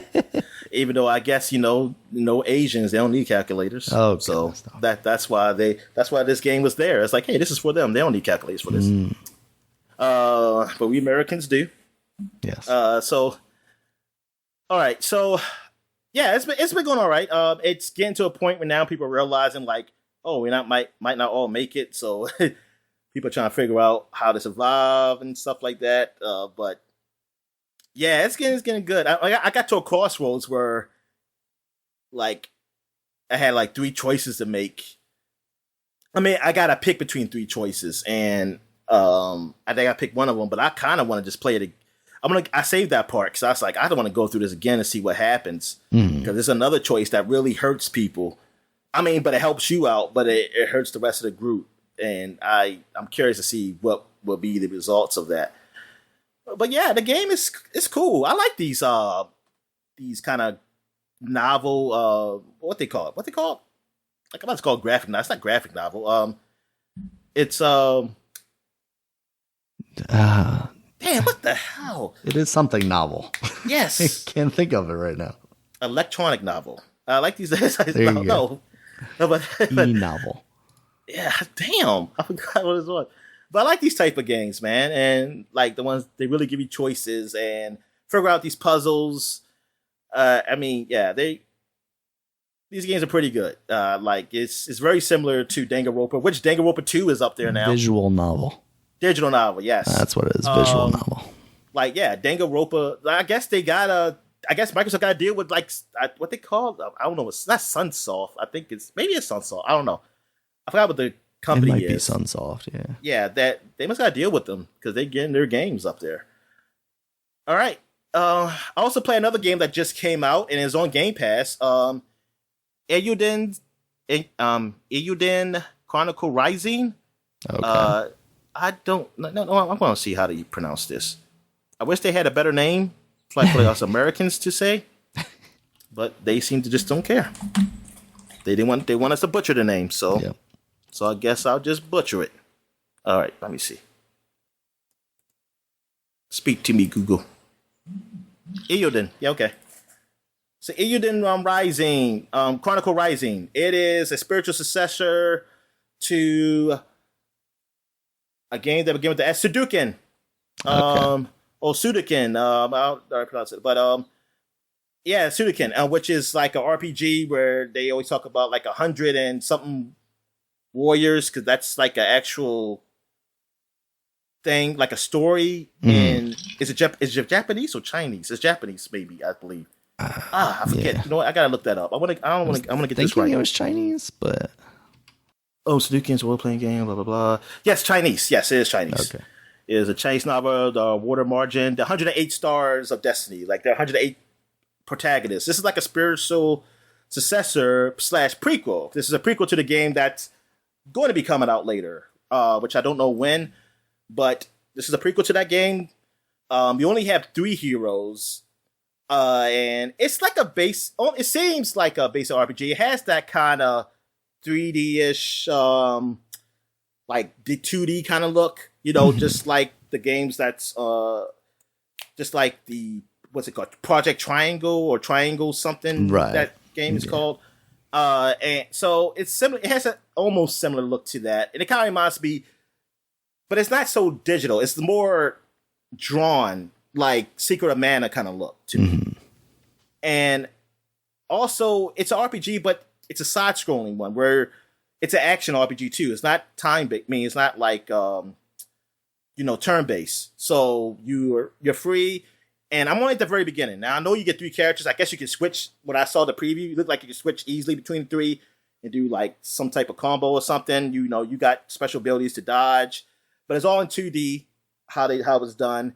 Like, I'm doing some side quests, right? Well, not side quests. These are just regular quests now, because for me to move forward, I gotta get these coins or something, or pens or whatever they are, to move forward for reasons, that you have to do to collect things. But yeah, I mean, I can't really judge it right now. Like, I'm just at the very beginning, but from the reviews I've seen it's okay. I've seen okay reviews, not great reviews for it.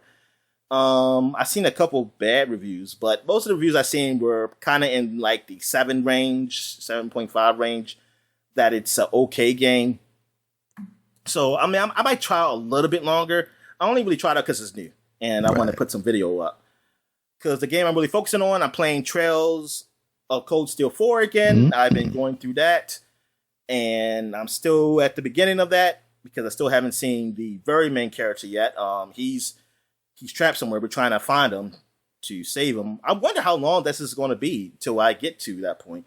But it's still good. I mean, these characters are just students who I'm playing as. So going through there, seeing how the world is now since the events of the last game, because now our country's going to war against another one, and people are being conscripted to be soldiers. People are losing family members. Because they're going to war, and it's like, man, it's like shit is going down. Like a lot of shit is going down, and yeah, man, this is like supposed to be like the last game of this storyline in the series. So yeah, man, it seems like it's going to lead up to something big, and I hope it does. I hope it ends up being a nice ending to this game. I mean, it's a very long series that they had, that they've gone through, man, what, PSP to now, to like these current consoles. Well, not the last gen technically. But yeah, that's pretty cool what they did there. So where am I at here? Okay, so I played some, what is it? Oh, VR games. Okay, so I tried the Doom VR just to test it out, just to see how it looked. And yeah, it looks like you're in Doom in 3D. So it's kind of it's kind of cool to be in that, the first Doom. And there is a jump button in Doom. I could have sworn when I played Doom, was that edited in? Did they? I feel like that must have been, because I don't think there's a jump button in Doom. Yeah, yes, that's what I was saying. Because I was like, I could have sworn I played Doom on the Game Pass, and I was like, I can't jump. Yeah. And I was like, maybe I could never jump. And maybe that was like a fan, one of those patches stuff they did, and put that in, a mod they put in to jump. And because I was like, so far there weren't places that I had to jump, so I was like, this was supposed to happen. I'm not supposed to be jumping. But so far the aiming is bad. Maybe I can tune it up a bit, because technically you couldn't shoot up, right? Yeah. You kind of just kind of shot straight, and it arced up. Yep. It went towards the enemy if there was an enemy. So when I was shooting my hand up, I was missing like crazy. I was like, what the fuck is this? Like, how does this work?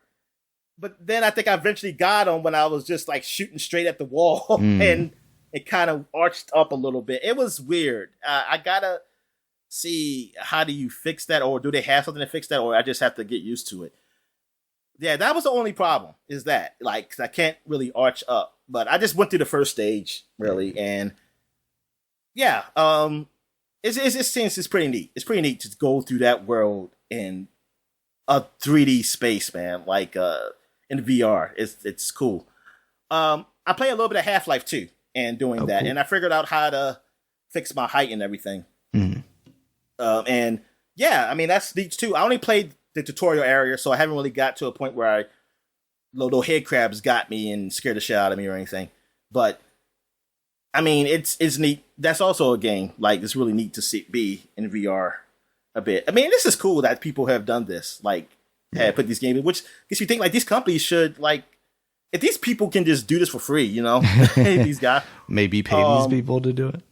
Yeah, you can get, I feel like they can do that. They can. That's when you get fat and lazy, Dominic, when you get paid for something.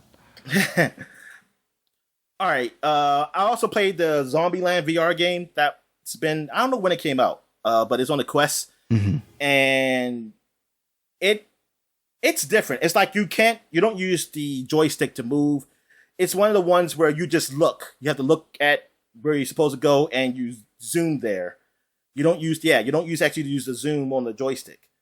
And I couldn't change the controls. I think that's what you have to do, because I was like, can I just have the free roam kind of thing like I like to have? Yeah. But nah, that's just the way the movement. Like, you look so in the area. The only bad thing is that I'm not ready to go to another area, but if I look that way, it zooms me that way. Right. It's not like it should be like a time. Like, I wish it was a time weird. like it just like it circles, until it completes so I can zoom.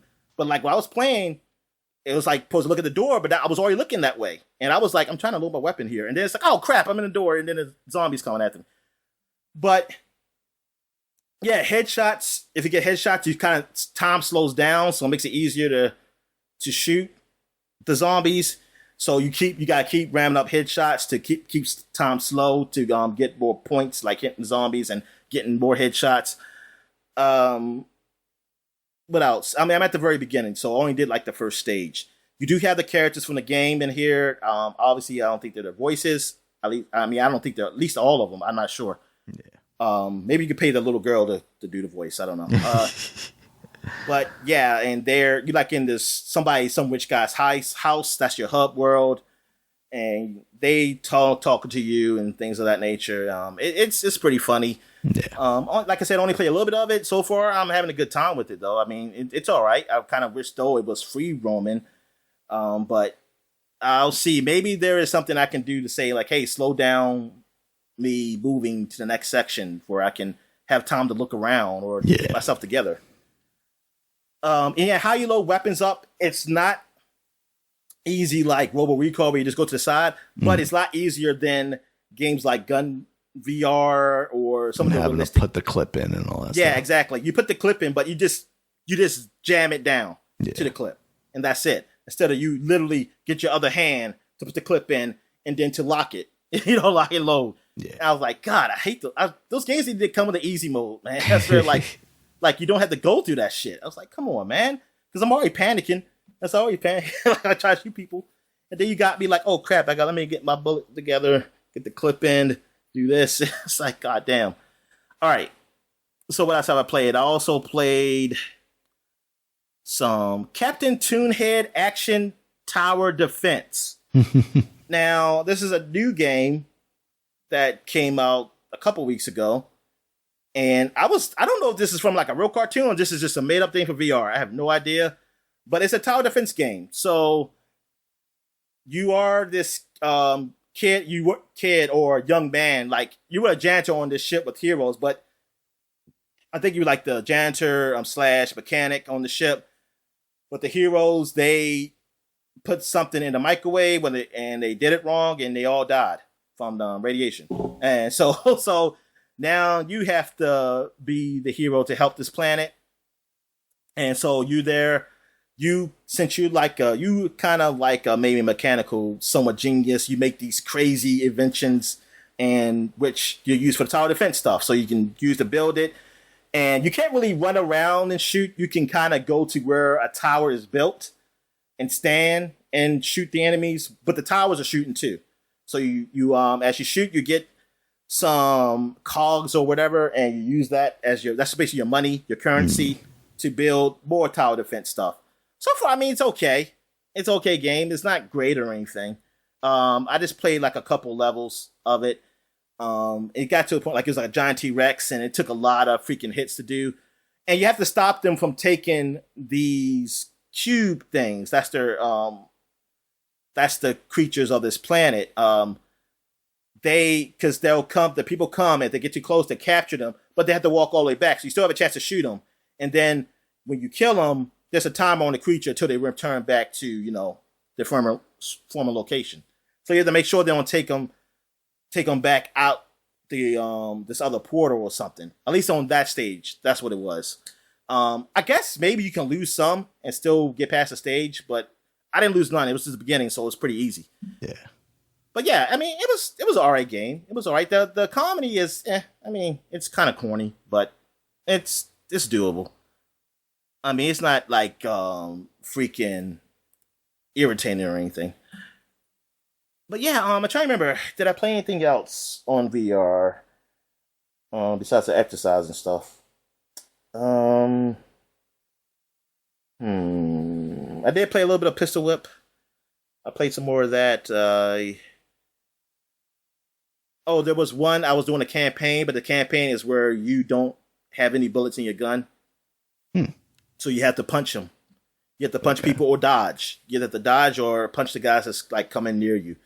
And thing is, man, I was already playing like games. I was already exercising and I was playing some games and I was tired. So I couldn't put my fists up. I just wanted like, come on, put some bullets in my gun so I could just hold my gun on at the hip or something. To shoot the guys, but I had to freaking punch and I was like, I couldn't. I almost got through the level and then I died. I said, damn it, I had to start from the beginning. But yeah, Pistol Whip is cool. I mean, I like how it goes with the beat and everything. And a new game we looked up, which, but it's only technically for the Rift, but you can play it through the Oculus Link. Yeah. Well, what's it called? Against. And it kind of it kind of goes with the beat, but you have a sword and what was it in your other hand? Because I didn't get that far when I played the game. I don't know. They also showed off like brass knuckles too. Oh, okay. But I think you have something to block. You can do, but I'm not sure. But Yeah, it's like these guys jump you, but you kind of go with the beat of whatever the song they had playing. Yeah, because it was almost like an auto runner, but you were still like slashing through people and punching people and stuff. Yeah, it was pretty cool. So yeah, I think that's it. So I guess we'll take a quick break. When we get back, we get to the flashback segment. All right. And we're back. And then we're flashback into 2012. So this week in 2012, do we want to say this iOS game? No. Okay. Yeah, okay. We're going straight to Minecraft. Minecraft is released on the Xbox Live Arcade. I thought that was the iOS game we were talking about too. Oh, so is this when Microsoft owned it, or they still didn't own it yet? I don't think they still own it yet. I don't think they owned it yet. Yeah, they didn't own it yet. So this is still Mojang. This is still published by Mojang. So yes, they have not sold out to the too big game studio or whatever. What do they call it? It's not Big Pharma. What would it be for this? Big Xbox. Yeah, exactly.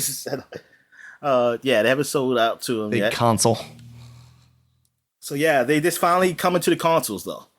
Yeah. So now the console players got to play see what the hell these PC people were talking about all these years. They've been playing this game.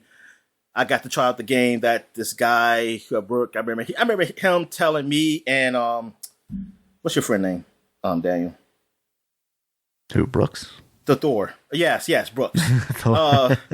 Yeah, I remember it was Brooks' friend really. I said, yeah, he was talking to me and Brooks about Minecraft. We were like, what the hell is Minecraft? He said, man, this game is awesome, blah, blah, blah. It's like you can build anything. I said, then I finally looked it up. I said, man, ain't this game, man, it's like look like Legos or something. Is that little Russ? Kids. Russ, yes. Yeah. Russ, yeah. Yeah, and who knew? I didn't know he was talking about probably the biggest game ever or something like that at the time. Because this was all in the like pre-build shit. Yep. And yeah, so then it became like that I started seeing. I said, oh, this is the game that Russ was talking about. And then I started hearing, listening to podcasts about it on PC. I said, oh, damn, this game's pretty big. And then got on consoles. And look at that. It's still pretty big now. All right. So now, we'll skip this iOS game too? Yeah, I think so. Okay. So we got Street Fighter Cross Tekken on the Windows has been released. We're still waiting for that Tekken Cross Street Fighter. I think it's coming out later this year, maybe. I think it's going to be a surprise. Okay. We're going to see it at E3 this year. Ooh. Yeah. I hope E3 happens. All right, so if E3 was happening, Daniel, this game would have been announced. Yeah. Yep. Now that that's not there, it's canceled forever. Capcom's so that's only willing to be there. I played like I don't forgot which character. It's been so long. But I did play like with a character through like not really a story mode, but this arcade kind of mode, you know, go up the tier. And I mean, I'm not a good judge of these games, but I mean, I didn't hate it. I didn't hate it. I mean, it looked kind of cool. So yeah, I think people's criticism was like the jewel system. It was like, you know, pre-match buffs or something like that you had to choose from that people didn't like. Oh, I just picked AAA. Yeah. That's what I do all those things. Just like on Marvel vs. Capcom, they got it like, oh, you can have the C type or the A type. Yeah. And the B type, I was like AAA. So I'm always a bunch of A's or something, or whoever green is. I was like, oh, that's the type I am because I don't know what the fuck this shit means. And it's not because I'm just not willing to learn. That's all. That's the only reason. I was like, listen, I just want to fight, and I don't feel like trying to see. Okay, what this is mostly, you know, projectiles, or is this supposed to have to be close up to them, or something? I understand. Yeah, I understand now, but I was not into that shit. I was like, I don't know. Like you go to the arcade and say, hold up, man, let me read this stuff to see what this shit means. And like I don't got much time. They got a timer for you to pick the damn characters. All right.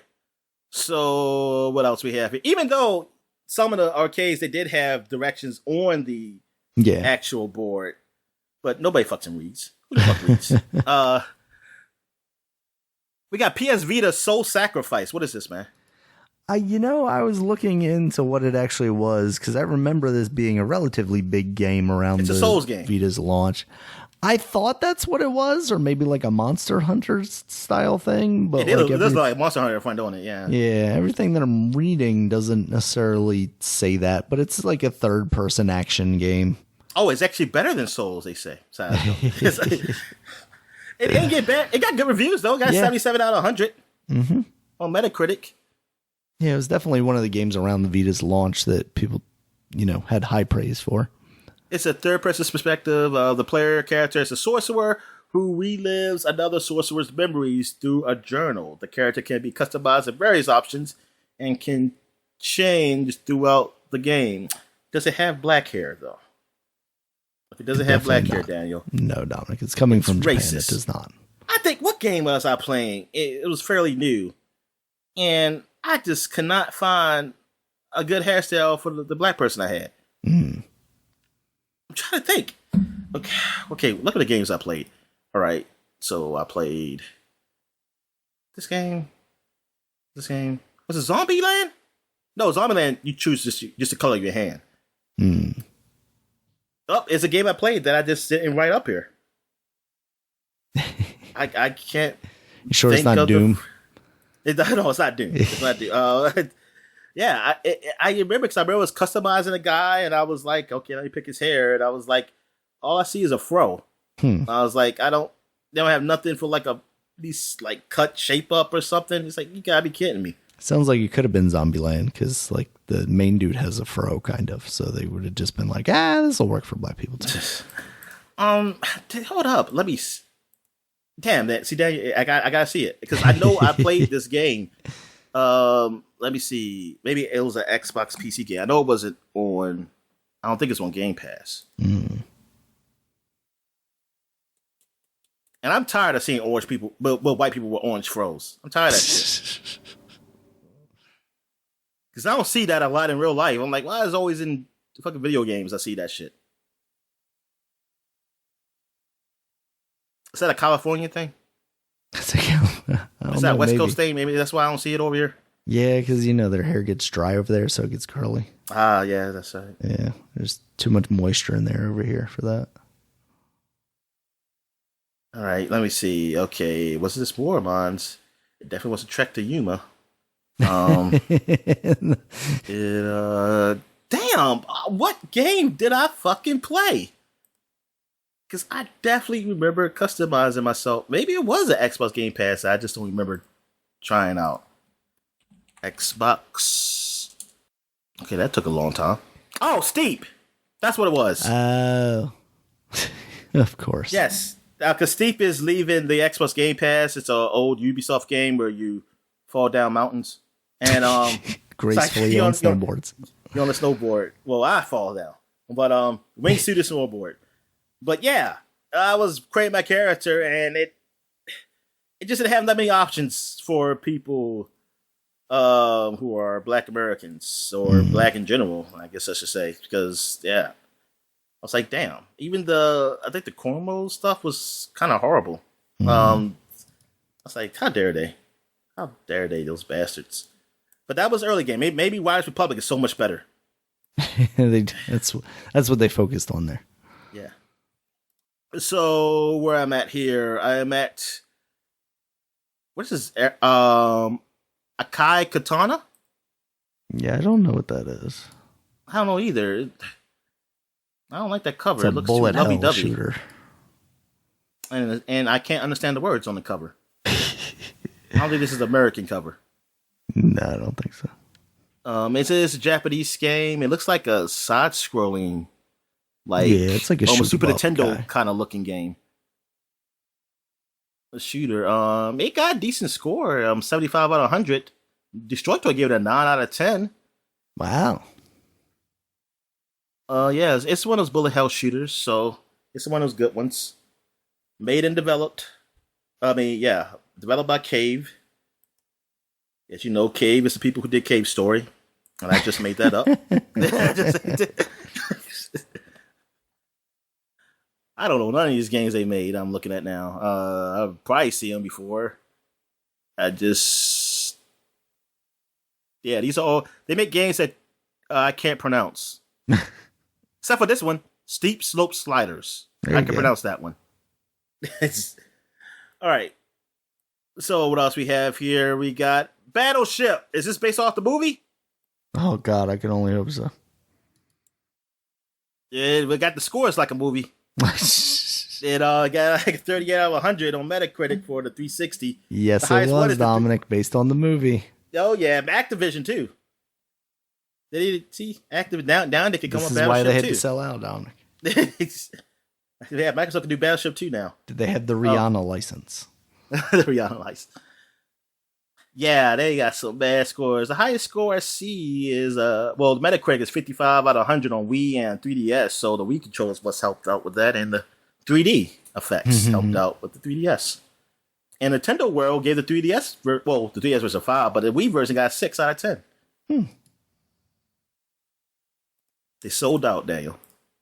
They sold out. All right, so I'll skip this one for now.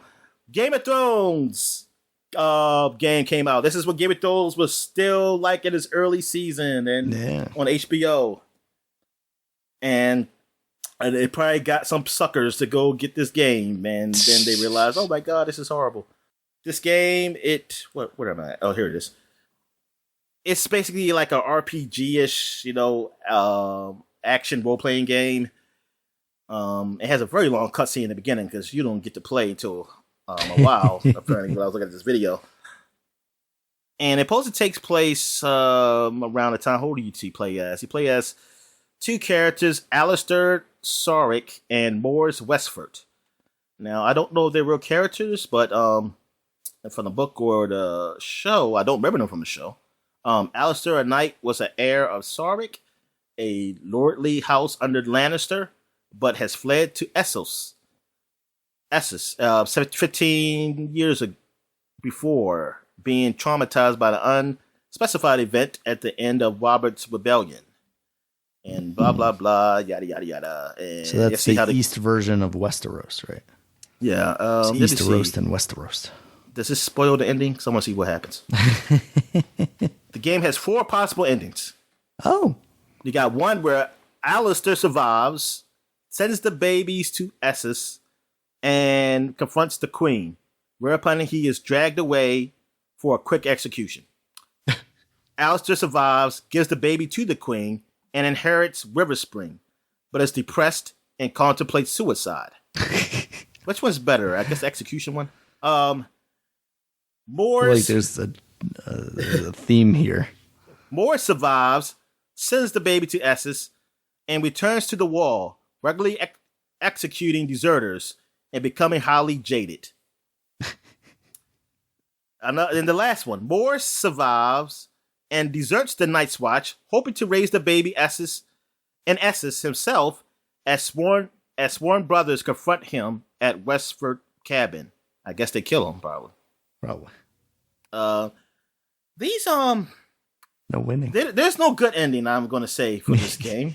Yeah. You're pretty much fucked. I guess the best one out of that is to be the jaded guy. I guess. Is that, hey, I'm just executing deserters and I'm just, this is boring. This is a big one. Max Payne 3 came out 10 years ago. Yeah. This must already came out on the PC, though. Xbox right? 360. I know we talked about it on the cover. Okay. Because I knew we talked about it, but I didn't remember if it was... Yeah, I remember we talked about the covers this year. So, Max Payne 3, I played it and beat it, and like I always say, it's not memorable because I don't remember anything about it. And I played through the whole thing. Because I remember I did borrow it. Yeah, it was at Coke at the time, and I now know why I don't remember. Because Coke was, oh my God, it was fucking hell. And I'm tired of shit when I get home. Even on weekends when I'm off, I'm sleeping most of the day, I think I played it and I'm just out of it. Like I'm literally just a zombie. And so that's why I don't remember anything about the game. Yeah. I don't remember hating it, but I don't remember liking it either. So it's like it never happened. I could be lying. That probably was a dream, Daniel. Might be time to go back, Dominic. I've been borrowing it from GameFly. Okay. Yeah, it's kind of crazy. It came out on the PC after the consoles, which I don't know. That always just seemed like a a PC game to me. So I guess that's why I was surprised by it. That's because you were playing PC games. See, for me, it always seemed like a console game. Yeah. What we got here? Pixel Junk 4 a.m. Is on the PlayStation Network, and I guess you played this at 4 a.m. in the morning, I guess? Yep, it was only available between the hours of 4 a.m. and 4 a.m. All right, so, and the last and not least, at least not at the end, Diablo 3. Diablo 3 was released. This is like a very anticipated game. I mean, this is a Blizzard game. It's Diablo. People can wait for this. It was huge. And there was some server problems. I remember seeing a video of this fat dude angry, and it looked like he was just about to get a heart attack. Because he said, I bought this. I guess he had the little special edition. I saw a big white box. I was like, oh man, I ain't never seen that. And he was like, I can't play the damn game. And so I was like, oh damn. But after that got done, they had a new thing called the auction. And in the auction house is where you can sell loot, the loot you get for either the fake gold or even real money. Yep. And they get a percentage of the money. I think like 50% or something like that. The Blizzard people. But people, that became a shit show for a while. And like, they couldn't just stop it. They wanted to stop it early, but they couldn't just stop it because people had a lot of investments in that. And it's still being used by a lot of people. It was still being used even because people were probably exploiting it, and then people who just have money to spend. Yeah. They can spend it and or have enough like they can sell stuff to make money. Yeah, and then there was also people were saying that it's kind of like play to win, but the way somebody described it, it's more like play to not win, because you can get, if you get all the best loot, then there's nothing to get. If you go ahead and buy the best loot for somebody, then you go play the game, none of the loot's going to be good enough because you already had the best loot. Like, you always had the best of what you can get. So it's like, oh, like you kind of just fucked yourself over because it's like, oh, the whole point, this is a loot, I guess you're just playing just to kill people because it's supposed to be, the whole thing is about getting like looting. And it's like, oh man, I got the best thing until they do patch in some new loot. You know what I mean? So if they patch it, you get the best loot, they patch it in, then it's like, oh, that's it. So that was bad early on. So until they did the huge big expansion to it, and what's it called? Something of Souls or something. I don't know. Death Souls. I want to say Death Souls. But it looked like death on the front of it. Until they did that, that's when like everything got better. Everything got better. I know the views were up high. Even the user reviews were up. The user reviews were sucking when the game first came out. But they got better. But people who were into the auction house, because they got rid of the auction house, but some people, they were upset because they took it away because they had a lot of investments and stuff into it. And they said it kind of defeats the purpose of the game somewhat. I don't know. I mean, I guess this is the way you play it. So yeah, it was a big shit show at the beginning. Like the game itself, just the basic game itself was fine, but that becomes part of the game. The auction stuff becomes literally part of the game, so it's kind of hard to kind of just keep that out and just focus on the game. I mean, even though I know reviewers did that, but I was like, yo, especially on PC, because this is before it came to consoles. So it's like, hey man, it's kind of exploitative, like with this stuff they're doing here.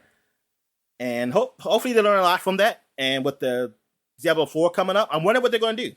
I wonder what they're going to do. Are they going to still have something where it's similar to an auction house, or what do they do in these new games that are pretty similar and doing pretty good, like Torchlight and what's the other one? Is it Path of Exiles? That's one, right? That's just like Diablo. Yeah. So yeah, I don't know what they do outside the game itself, like with loot. Maybe they can learn from that, because those games they're very successful Like they're doing pretty good. And so yeah, I'm curious what Diablo 4 will do when it finally releases. It's supposed maybe next year is like that's what it's saying for this game, for Diablo 4. Was it next year or did it get pushed all the way to 2024? I think it's next year. So that is it for 2012. And now we're going back 20 years. Only like 2 games that's worth talking about. And they're barely even worth talking about. We got a game on PlayStation 2 called Headhunter, which is a game that came on Dreamcast earlier, years earlier, but now PlayStation 2 got it since they were like, oh, we didn't get no money from Dreamcast, maybe we can get some money from the PlayStation. Metacritic gave the Dreamcast version 87. They get a PS2 version of 74. PlayStation haters, they did that, and it is a what the hell is it? It's an action adventure game. I don't see a video of it. I didn't look it up, but I know it's a third-person shooter. Your protagonist is named Jack Wade, a very unique name, and it's like the game takes place in the future in the city, similar to Los Angeles, California. Criminals are punished for their crimes not only by serving time in prison, but by having their internal organ surgically removed. Okay, oh boy. If they lost to another prisoner in a underwater arena, and transplanted to benefit the wealthier members of society. Yeah, that's the future we all want to live in, people. Officially responsible for law enforcement are the Anti-Crime Network, ACN organization, and their employees, the bounty hunter-like headhunters.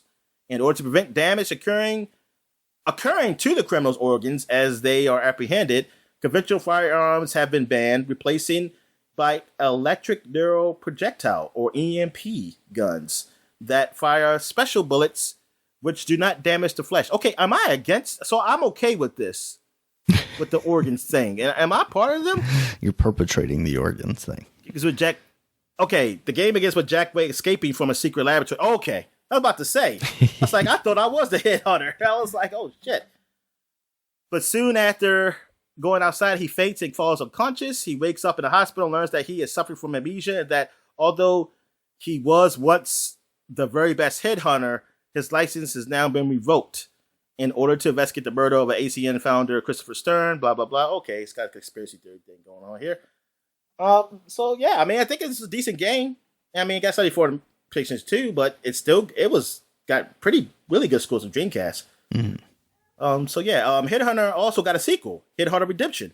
Let's see what that did. They are not so good. They are not so good scores. So just stick with Headhunter, people. Also, this huge game came out, Dragon Ball Z, The Legacy of Goku, man. It came out. Yeah, we finally got a game. You can play through the Goku story, and finally we're going to have a whole bunch of more coming out years later to tell that same damn story over and over again. Even today, as like 2 years ago, we had that Kakarot game. Yep. And it was like, oh, this is so unique. But okay, Legacy Gosu, it covers the Dragon Ball Z up until the destruction of planet Namek. So it doesn't go all the way through. Actually, what does Kakarot originally start out with? I don't know. I don't think it got to the Cell Saga, did it? I don't think so, because I think we were surprised that it didn't cover much. I wasn't surprised by the Boo, though. But like not getting to Boo Saga, because that was always an iffy saga, really. That's when it got dumb. That's when it started, and then it got super dumb when Super came out. I mean, I'm thinking like, I don't know. I mean, I didn't watch. Maybe it did, because it's listing Kakarot as the bosses, or the androids, Cell, Majin Buu, Kid Buu, even Beerus. But wait a minute. Isn't that DLC? I don't remember Beerus when it originally came out. DLC though. Okay, continued with the Android saga where players acquire the hover car. Game is broken up into 4 storylines. I'm not seeing it mentioned that it's the DLC only though. Okay, here we go. First DLC titled A New Power Awakens was scheduled, blah, blah, blah. Introduce characters from Dragon Ball Super. allowing players to play as Goku and Vegeta in Super Saiyan God transformations. The second DLC added Golden Frieza. Yeah, so it sounds like the original game actually did cover most of the series. Oh, okay. Need to give that game another chance, Dominic. Dragon Ball Kakarot was really good, apparently. No, it's not. I mean, you got 73. I mean, you got the score. I kind of figure what we get. Yeah. I like the, I mean, after playing like just the fighting game, I'm like, man, yeah, I don't know. And plus, it's like I already know the story to this. That's the bad thing. And I've seen it a million times. Yeah. Yeah, at least with the ones before this, what was it called? What's the one I played and I beat it? Dang it. Is it Xenoverse? Yes, Xenoverse. Okay. Yeah. Yeah, at least with that it was like, oh, you're doing these past events, but you're like going through time, and that's the story. Like you're kind of changing. Like time has changed, and you're trying to change it back and get things right. At least that's cool because then you can change the events that everyone knows. Yeah. But see, with that, it's just like, yo, you're just playing through the story and stuff. I mean, which is it's cool if we didn't have like how many years of stuff and games in between this and that. I mean, yeah, like this is like the original game. This is like a game that came out back at PS2 era. So I was like, oh my god, this is awesome. And then it's like, yo, we played like so many games that just done this. I mean, not in this way, but we went through the story so many times. So unfortunately, it's just a new way going through the same story. So that is it for the flashback segment. So we took a quick break. When we get back, we'll get to the gaming news. All right. And we're going to the gaming news. So what we got, man? All right, Dominic. So we got some relatively big leaks, I guess, this week. Started off, we've got some leaked out images from allegedly a new Silent Hill game. They popped up on Twitter a couple of days ago. Basic fare, messy apartment, some other stuff. Like a weird street with a creature-like human thing on it. But apparently this game is being made by Bloober Team, which has made The Medium, which didn't turn out so well, and also Observer and Layers of Fear, which I think those games in, horror game communities are pretty well established. I think people like those. At least I see them all the time. Yeah. I see those two all the time. Yeah, Medium, yeah. That just kind of got lost in the sauce. Yeah. It got celebrated as an Xbox exclusive for a little bit there, and then went nowhere. I played just a little bit of it. Oh, go ahead. I was just going to say, I wonder if, Konami's still involved. I saw a lot of people saying, if Konami's still involved, I'm not interested. I'm interested to see because people are still hurt about the way things ended with Kojima, I guess. But and you don't even know. I don't think nobody knows the real story except for Kojima and them. Nobody knows the story, and that dude's off making games like by himself. He's doing fine. It's not like that destroyed his career. So exactly. The only unfortunate thing there is that he gets separated from Metal Gear Solid, but in reality, that's probably the best thing that could happen for him, right? Then he wasn't the creator of Silent Hill. Yeah, exactly. Like he was just working on that one. Yeah, on the PT one, yeah.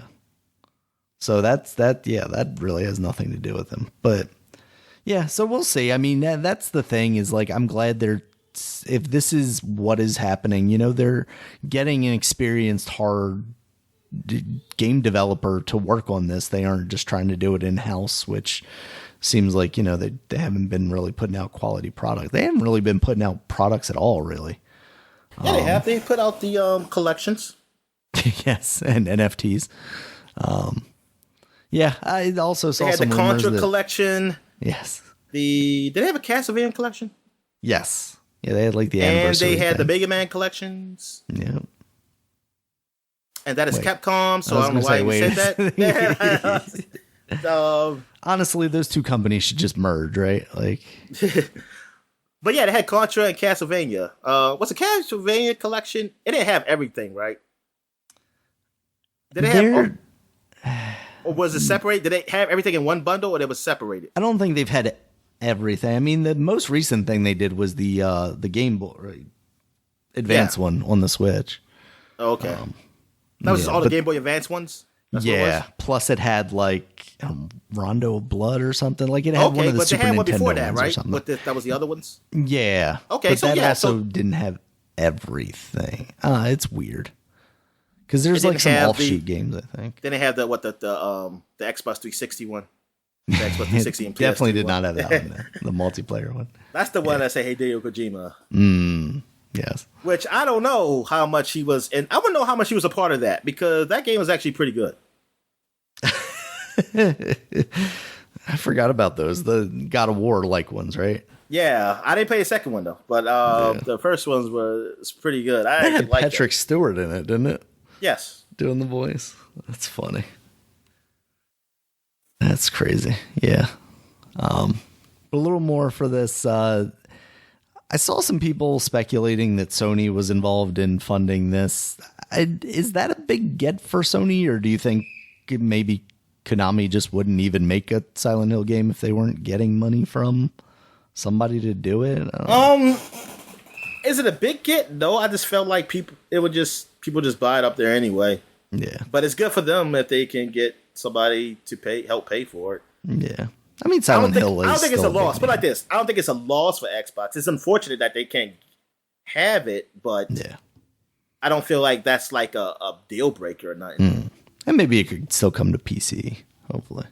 Yeah. I mean, but I kind of figured it would. Yeah, so we'll see how that turns out. Something that we already know how it turned out, Dominic. It turned out great. Duke Nukem. What's that? I said it turned out great. This game turned out great. Duke Nukem Forever, Dominic. Earlier this week, a build of the original version of this game, like circa 2001, came out, and it looks like what you would expect from a Duke Nukem game in that era, you know, before it became the Duke Nukem Forever that we know now, which was what was more the third-person shooter Duke Nukem? Something Manhattan. That's the best one I know. Duke 64 might have also been a third person. I think there were a couple, actually.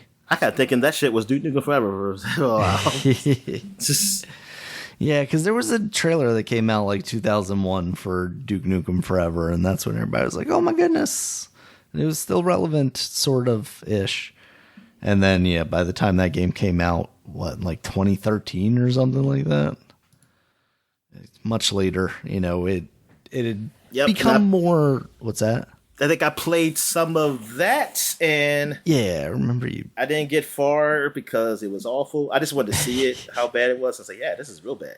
That was back when everything got a demo, because even that game got a demo. A game that if I was the developer, I probably would not put a demo out for. Oh, so that's how I played it. I was thinking like, I thought you had rented it or gotten I did rent it. From I did rent place. it. That's right. I did rent it. Yep.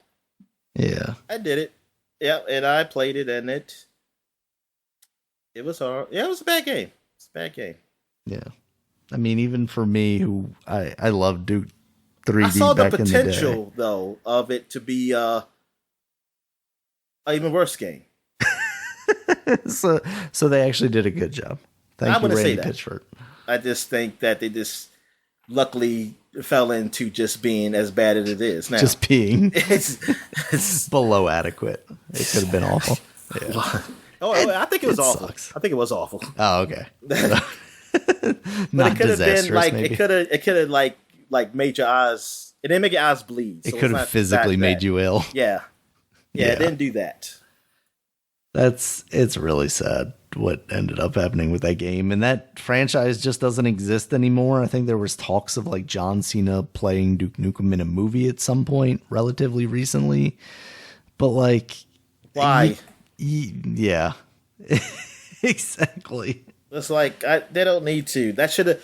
Listen, if you didn't do it 20 years ago, don't fucking bother now. Just give whoever is doing Shadow Warrior Duke Nukem, give them one chance to see if they pull something off there. Yeah, they stop being racist. Or better yet, just give it to id and let them do what they did with Wolfenstein, because that's the thing right there.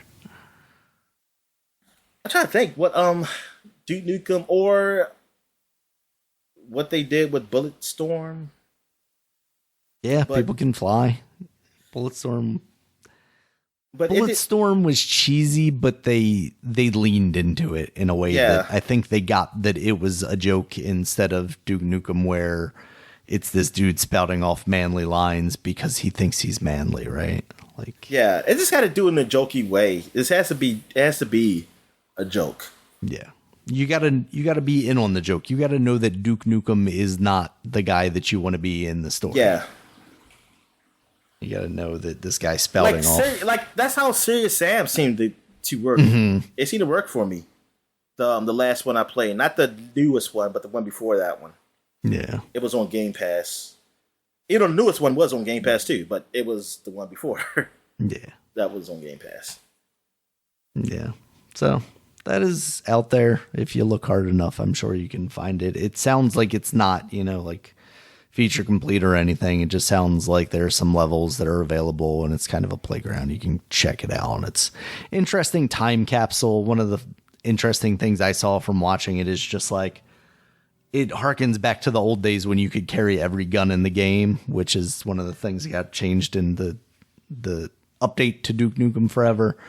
And it literally, it's awful looking though, because you press the button to bring up the weapon selection and like your entire screen is just filled with all these icons of different weapons. It's like, this could have been more elegant. But yeah, that was met with a disastrous end. So we are moving on. Maybe this will give some people some closure. Who knows? All right, Dominic, next up, we talked about some speculation regarding this in the past, but EA having some issues with FIFA and FIFA wanting like $2 bajillion to keep the license. EA has now officially said, fuck off, and we're not paying that. So you now have EA Sports FC, standing for Football Club, which, everyone outside of America recognizes as a soccer thing. So, yeah, they're trying to bring it back, Dominic. So, okay, does FIFA still exist, though? FIFA, like the game, or FIFA, the organization? The organization. Yes, they still exist. And EA actually licenses the teams from the teams themselves, so they'll still have all that stuff in there. Okay. It's literally just the FIFA branding that they're losing, it sounds like. And now they're going to lose so much money. Yeah, I'm sure. I'm sure if people see EA... Yeah, because what else are people going to get? They're just going to get... Winning 11. Yeah, I mean, I'm just saying, I don't think they're going to skip this just for winning 11. They would have just, already got winning 11. No, there's speculation that, FIFA will try and get their own game made, but we've seen how well that works. Just look at like MLB. Yeah, that's what they're going to do. They're going to get those guys. Yeah. Good luck with that. Yeah, so I think they're going to make a real fine. sports game. One that doesn't involve soccer. Yeah, exactly. FIFA presents MLB baseball. Yeah. FIFA presents NFL or presents NBA. Oh my God. That's there you go. The real football. Yeah, real football. All right, Dominic. Speaking of EA, there's been a merger between Criterion and the relatively recently acquired Codemasters. They are going to be looking forward to making the future of the Need for Speed franchise, basically. It sounds like they're still going to have 2 offices. They're not just, consolidating and laying people off. Hopefully they're avoiding as much of that as possible. But they are, I guess, commingling talent and working under one kind of name. I think they're going under a Criterion studio now. So I'd really like Need for Speed to be relevant again, but it has been so long since it has, even, on a larger level. Like, to me, it's been almost since like Need for Speed Underground. I know that's for me too. Yeah, I know there's been like one other game after that people were kind of into, but really that's been about it. And somehow that Need for Speed movie came out after Need for Speed Underground. Like, it very much came out at a time that franchise was not really relevant anymore. That's what it seems like a lot of these movies do. Yeah, that is very true. That is very true. Max Payne, the movie that came out like, I don't know, randomly because Mark Wahlberg was available. Yeah, I guess. And you know what? When did the first Resident Evil come out? Like, what Resident Evil were they? They already had 3, right? Yeah, and I think it was before 4. Oh, it definitely was before 4. I know that. So that was the time when like people was waiting for like something. Yeah, like maybe around Code Veronica or something. But yeah, it doesn't feel like that was like timed right in line with any of that. So yeah, that's really weird. I just hope Criterion made good Burnout games. Codemasters makes good whatever racing games they make that I'm not as familiar with, but they score well, right? So like there is pedigree there that can put together a game. I just need them to figure out what that game's going to be, because right now Horizon has the lock on that realistic but still arcadey enough to be fun racing game, and that's the sweet spot that they need to hit, really. Yeah, I honestly don't know what they need to do, because I'm just not. All I like is the Forza, how they do Forza. They need Rewind. Well, that's basically what's at the. I mean, I wanted to be arcadey. I still want an arcadey thing and something really flashy, you know, the background and stuff. But if you put the Rewind in there, yeah, you got me. But if you don't, it's not for me. And I mean, I hope the people who play it like it. I wonder if they could come up with some mechanic that's not just the obvious rewind, but something that could effectively be the same thing. Because I can't imagine that Microsoft has like a patent on the rewind. I mean, that they basically stole that from Prince of Persia, right? But there's got to be something that's not just, you know, going to immediately get them compared to Forza Horizon or Forza in general. So, yeah. It's a mess. Next up, Dominic, we got Gotham Knights. It was announced this week that the PlayStation 4 and Xbox One versions of that game will no longer be released. They also showed off some new gameplay of Red Hood and what's his name? The blue Nightwing. Yes, Nightwing. Did you see any of that at all? I watched some of it. It's not hitting me, Dominic. What did you feel from it? I mean, it seemed okay. I mean, it seems something I want to play. Yeah. Okay. Yeah. I don't know. It feels to me, I'm getting the vibe that I got from Assassin's Creed when Unity came out, where it's like this game feels a little too stuck in what the older games were doing and isn't doing anything new. I mean, I can see that, but yeah. I don't know. I didn't dislike that stuff, so like I'm okay. And it has been a while since a game like that's come out. I mean, I don't know, man. I didn't see nothing different looking at that in Spider-Man. Yeah, I hear you.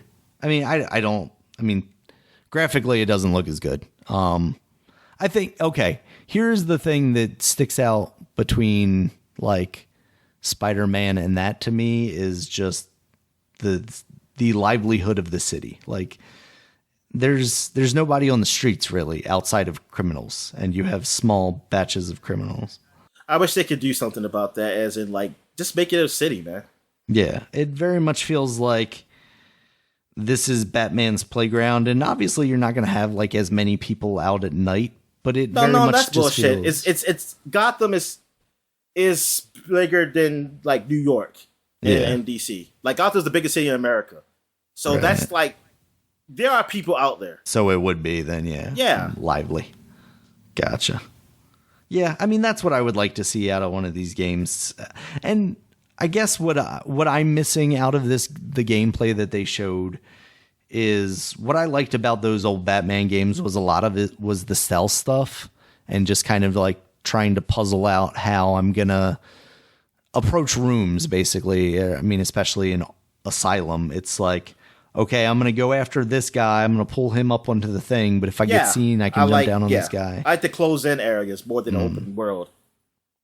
And this feels, obviously it's more of the open world, but also it feels more combat focused than than those games. Well, they got were. the multiplayer, I think, also. That's definitely a hook to it, you know. And the unfortunate thing is, I think what I heard was it's not 4-player co-op. It's only 2, which, I mean, to me doesn't make a big difference. I don't necessarily have 4 people that I'm going to play this game with. But when you have those characters, you know, like, why not make them all available to be played with at the same time? So. Yeah, I definitely can see that. Yeah, I wish there was a better way they could implement that. Yeah.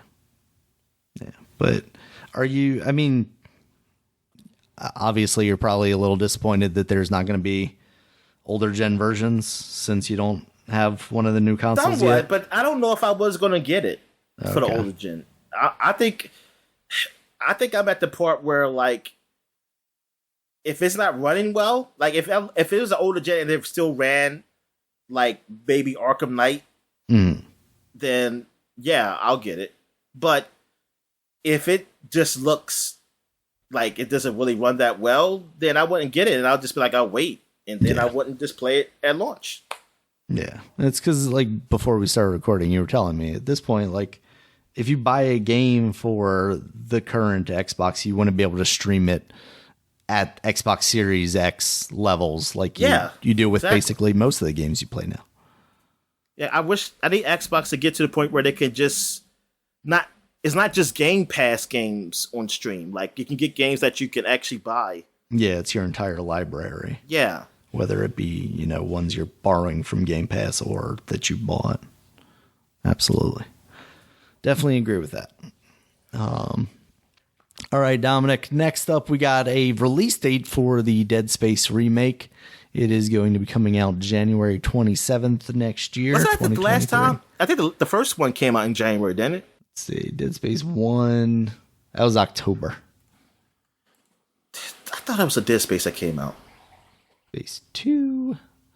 Dead Space 2 came out in January. Okay. January 25th, 2011, which we would have, you know, just talked about last year. So makes sense as to why it was in your mind. Okay, I remember when the first one came out now. Yeah, it was. Yeah, and the second one, that was definitely January. Yeah.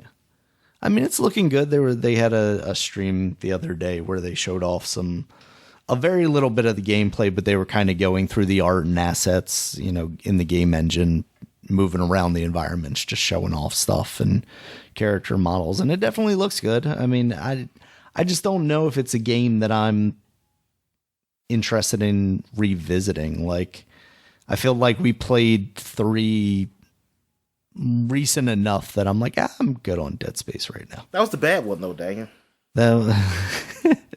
It wasn't great, but it was still fun playing a co-op. No, it was fun for me. Yeah. But that for Dead Space people, that was the bad one. Yeah. It killed the series. I wonder what they do story-wise with this. Do they follow kind of the narrative of the original one, or do they stray from it? They're just going to do the next one. The same. There's going to be another remake of 2, the same story. Then they're going to stop. And then they're going to act like 3 didn't exist. 10 more years, they're going to do a remake. Oh, don't give them ideas, Dominic. All right. And then the big news this week, Dominic, we got a release date for that. But we did not get release dates for these 2 things, Starfield and Redfall, because they have been delayed out of 2022. No! And they're coming out in the first quarter of 2023 now. Do we got Forza coming out this year? Allegedly, yes. No, I don't think anything's been officially announced, but I think Forza 8 regular is Forza. No! Yes, a regular Forza. I mean, it's unfortunate. Things are kind of looking bleak for Xbox again this year. I know, man. They couldn't get one of them. It could have been just like one goes to next year. They said, we're going to send both of them. Which definitely should have been like all hands on deck on Starfield. Redfall can come out whenever, because like you asked me what Redfall was. Yeah, so, I totally forgot what it was called. Obviously, it's not, you know, something in the front of people's minds, whereas Starfield, they've been talking about Starfield, you know, it's been kind of a constant cycle. They've been showing. They're going to have the co-op for Halo come out. That's the big release. Maybe. I mean, that could be a relatively big thing if they push it to be, if they also add some other content Battle to Royale. it, I feel like. Yes, a I saw battle an article. royale. I saw an article saying like, Xbox they missed out on having a battle royale, and I say, oh okay. I say like I don't even give a shit. Right. That's like it's like I don't even care. Like it could be the potential money they risk. That's like I don't care. Like I just don't give a damn about battle royale. Yeah. I was like, you got Fortnite, and we got the Call of Duty, and I don't like the Call of Duty because I haven't seen Godzilla and King Kong yet, so I don't care about that one. They've got enough money. I'm not worried about the money that they're leaving on the table. Yeah, exactly. They just bought Activision, so they'll be fine. I just want them to add something else for me to play because I like the gameplay, but now I've done the story. I just need something. I need like more reasons Infinite. they'll use that hook shot. And, yeah, exactly. Or like another firefight with the Infinite engine, whatever the engine that is they're using. Yeah, absolutely. It's great that they're still doing updates to freaking Master Chief Collection. I mean, damn, that thing's been out since the second year of the Xbox One. Yeah. Yep. It's getting more updates than the damn 5. Maybe that's the problem, Dominic. You need to cut it off. Move on to this new stuff. But yeah, that's unfortunate. I think Redfall was like fall of this year, and then Starfield was what, like December or November. Oh, Deathloop. Yeah. When's that supposed to come out? I think that would be what, like January of next year? Why? Why that long? When did that come out? It came out last year. Okay, yeah. when did that come out? God damn. I forget which month though. I want to say it was early. Like we're kind of around the time. September. Oh yeah, it kept getting freaking pushed back. So, do you think they have that like on September? So it came out September 14th. So let's say September 15th. Maybe October. I don't know. I have no idea really. Just be like, boom. I told you, a year to the day. Here it is. It's ready. I mean, that it's not going to be huge for them, but that would at least be something for them. Final Fantasy VII Remake coming to the Xbox. Man, you know, I just don't have any hope that it's going to at this point because it came out on PC. Like, if they were going to do it, it would have came out at the same time, right? I'm just thinking, like, man, Sony, is it like something they pay so they don't do it? Oh, they're 100% paying for this now. It's like, fuck the Americans. 100%. With the American console. Fuck the American console. And the American. It's like we got rid of these freaking Western developers. Fuck the exactly. West.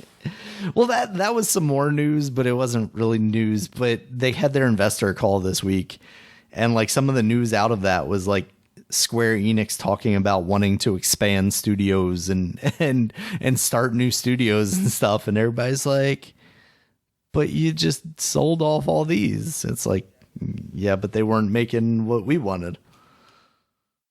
Yeah, I mean that was just not a good pairing. So I'll reiterate what I said last week. I'm glad that those guys are no longer under the separate Square but Enix equal, umbrella. right, Daniel? That's what I'm talking about. What does that even mean? Oh boy! All right, Dominic. Any other thoughts on Starfield or Redfall? Nah, I had no more thoughts. Let me see if there's any other news out here we're talking about. I was gonna mention Kirby and the Crystal Shards coming to the 64 online thing. Oh. We don't usually talk about those, but I liked that game back in the day. I rented it from Best Buy and thought it was fun. Hey, what was that RPG with the little kid and the wand on the 64? Fuck. I know exactly what you're talking about, and I can't.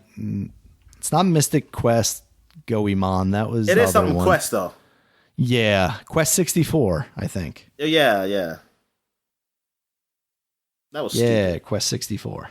It's like, I don't know. It was stupid. It just looks stupid. I was like, this ain't no Final Fantasy. That was made by THQ, so I don't know who even would have the rights to that. Remedy releases new Alan Wake 2 concept. I was hoping you were saying that Remedy owns Quest 64. I don't know how they got it, but they got it. But don't expect to see any of the game this summer. So, no news there. The news is that there's no news. Yu-Gi-Oh! Master Duel. Oh yeah, I forgot to mention how Moon Knight is just a copy of Yu-Gi-Oh! Or Yu-Gi-Oh! Copy Moon Knight, one or the other. Why not both? Should have had cards. That's what all Moon Knight was, to have freaking magic cards or something. Mark card really game. missed out on the heart of the cards. Yep. That could have been a card battle at the end. Like, I summon Conchu. Red eyes, white conchu. Yeah. Yep. And then they'd be fighting. And then he finally summoned. Yep. I summoned the Dark Magician. And that's Jake Lockley. Oh yeah, they're going to be shutting down the 2019, 2020 WWE games. They're servers. just doing people a favor there, Dominic.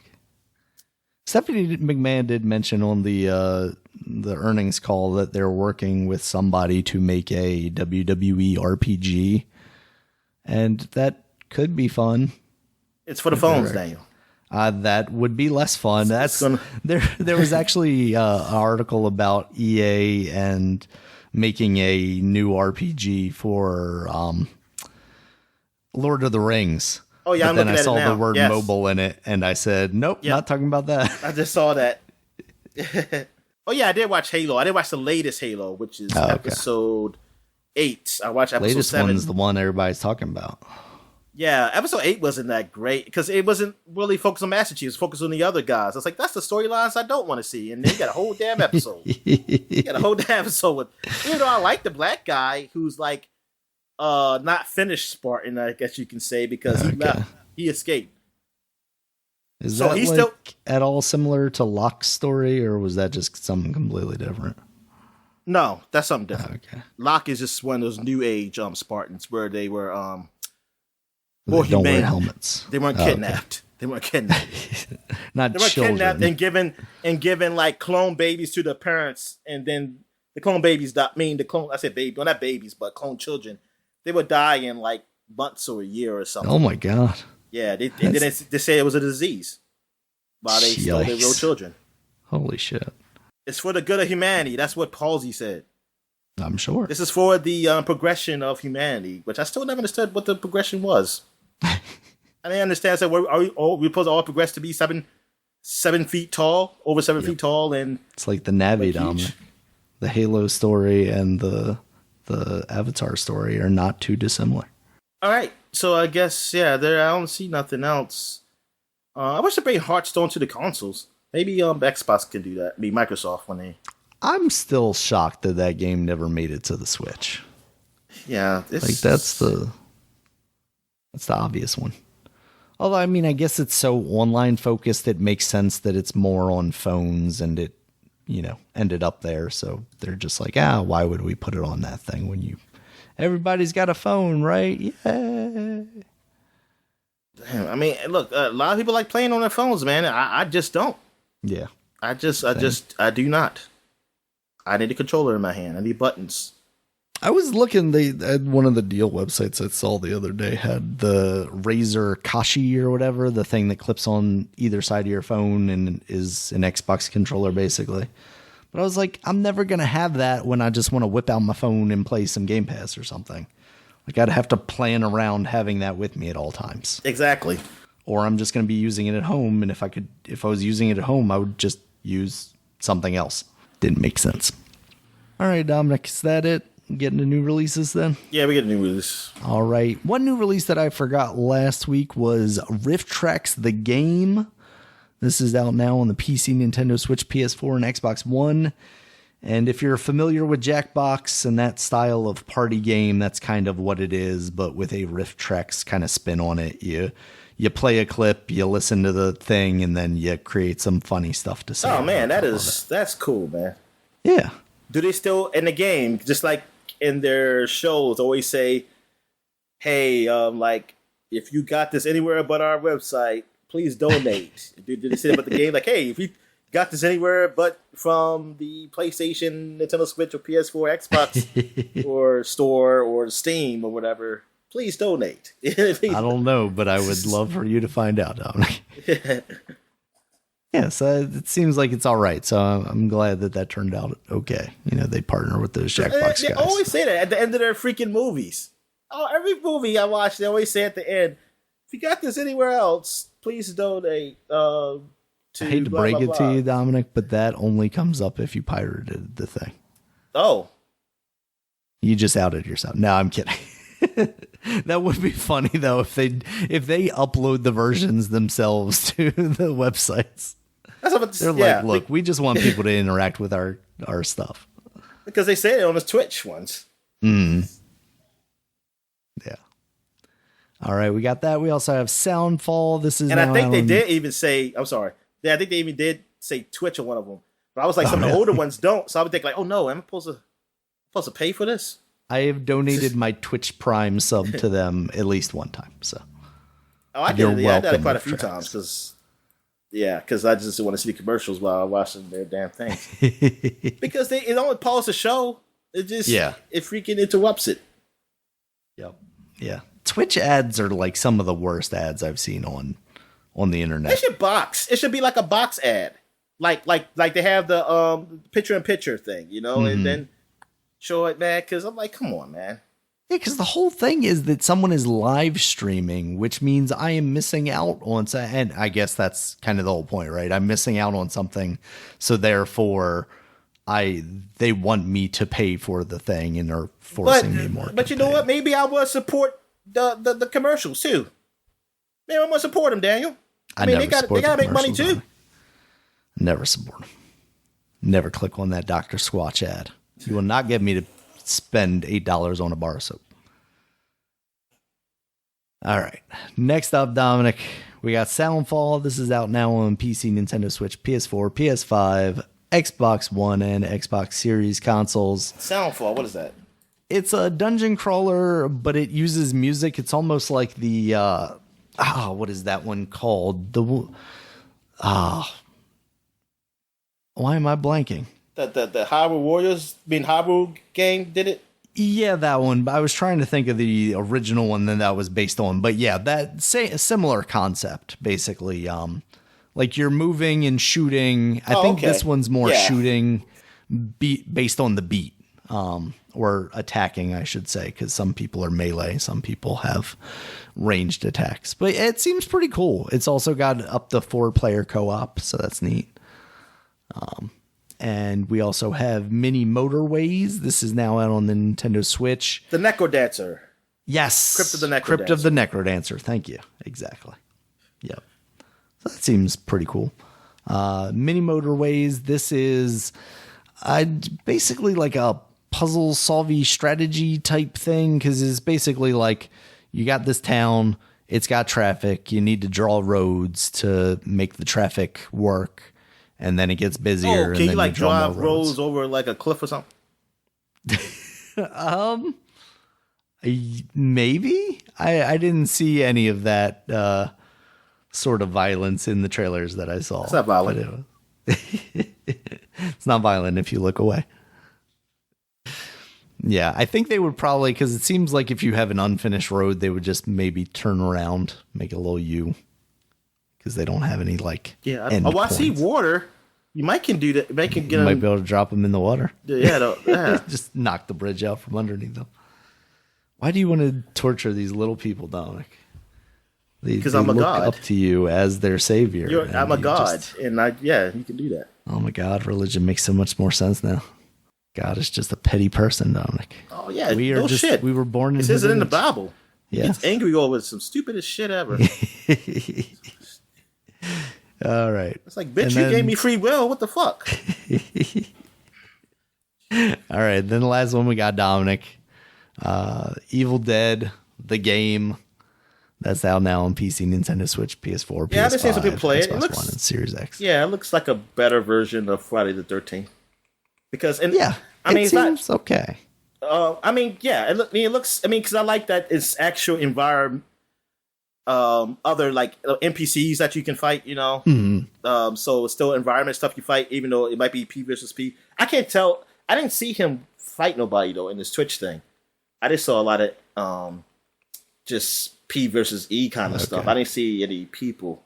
He might have been playing the single player because there's PvP stuff, then there's PvE stuff like co-op, Okay. and then there's also a single player. Oh, okay. Yeah, as well. I saw other people. Yeah, but just that they were on the same team. Yeah, so this one has bots. So yeah, that's cool. Then that's something. Yeah, because Friday the 13th, we really are reliant on the people you play with. Well, this has a little more options. I think they probably looked at that, learned that, and added more to the game. And ironically enough, they've released on Friday the 13th. So. Oh yeah, that's right. It was Friday the 13th. Rub their nose in it. Yep. And the Orioles lost, so there was bad luck. Yep. So, yeah, I haven't seen any reviews for that game though yet. I mean, it just for us, it just came out yesterday. Streamers, Daniel. If the Twitch streamers are probably getting some money, getting paid. Yes, and see if they like it. Yeah, sure. They're unbiased reviews. Definitely, absolutely. I just never heard nobody on a Twitch stream just say like, "Man, this game is horrible." Every time I hear somebody like ask a question, I mean, I'm sure it probably happened. I mean, I'm probably sure. It just unfortunately, I'm probably watching the most popular people, so they're all going to say something pretty nice.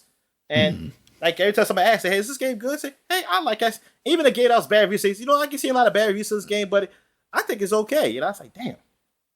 I said, "Okay." I mean, he's probably not lying, but it's just too. What coincidence is that? Everybody I see just says that the game they're playing is good. Yeah, this game's dope. Or it's like, oh, it's okay. Or at least if it's a bad game, they probably just say okay. Yeah. They won't just say, "Hey, this game's some shit. Do not buy this game." All right, Dominic, you got anything else for the people this week? I got nothing else.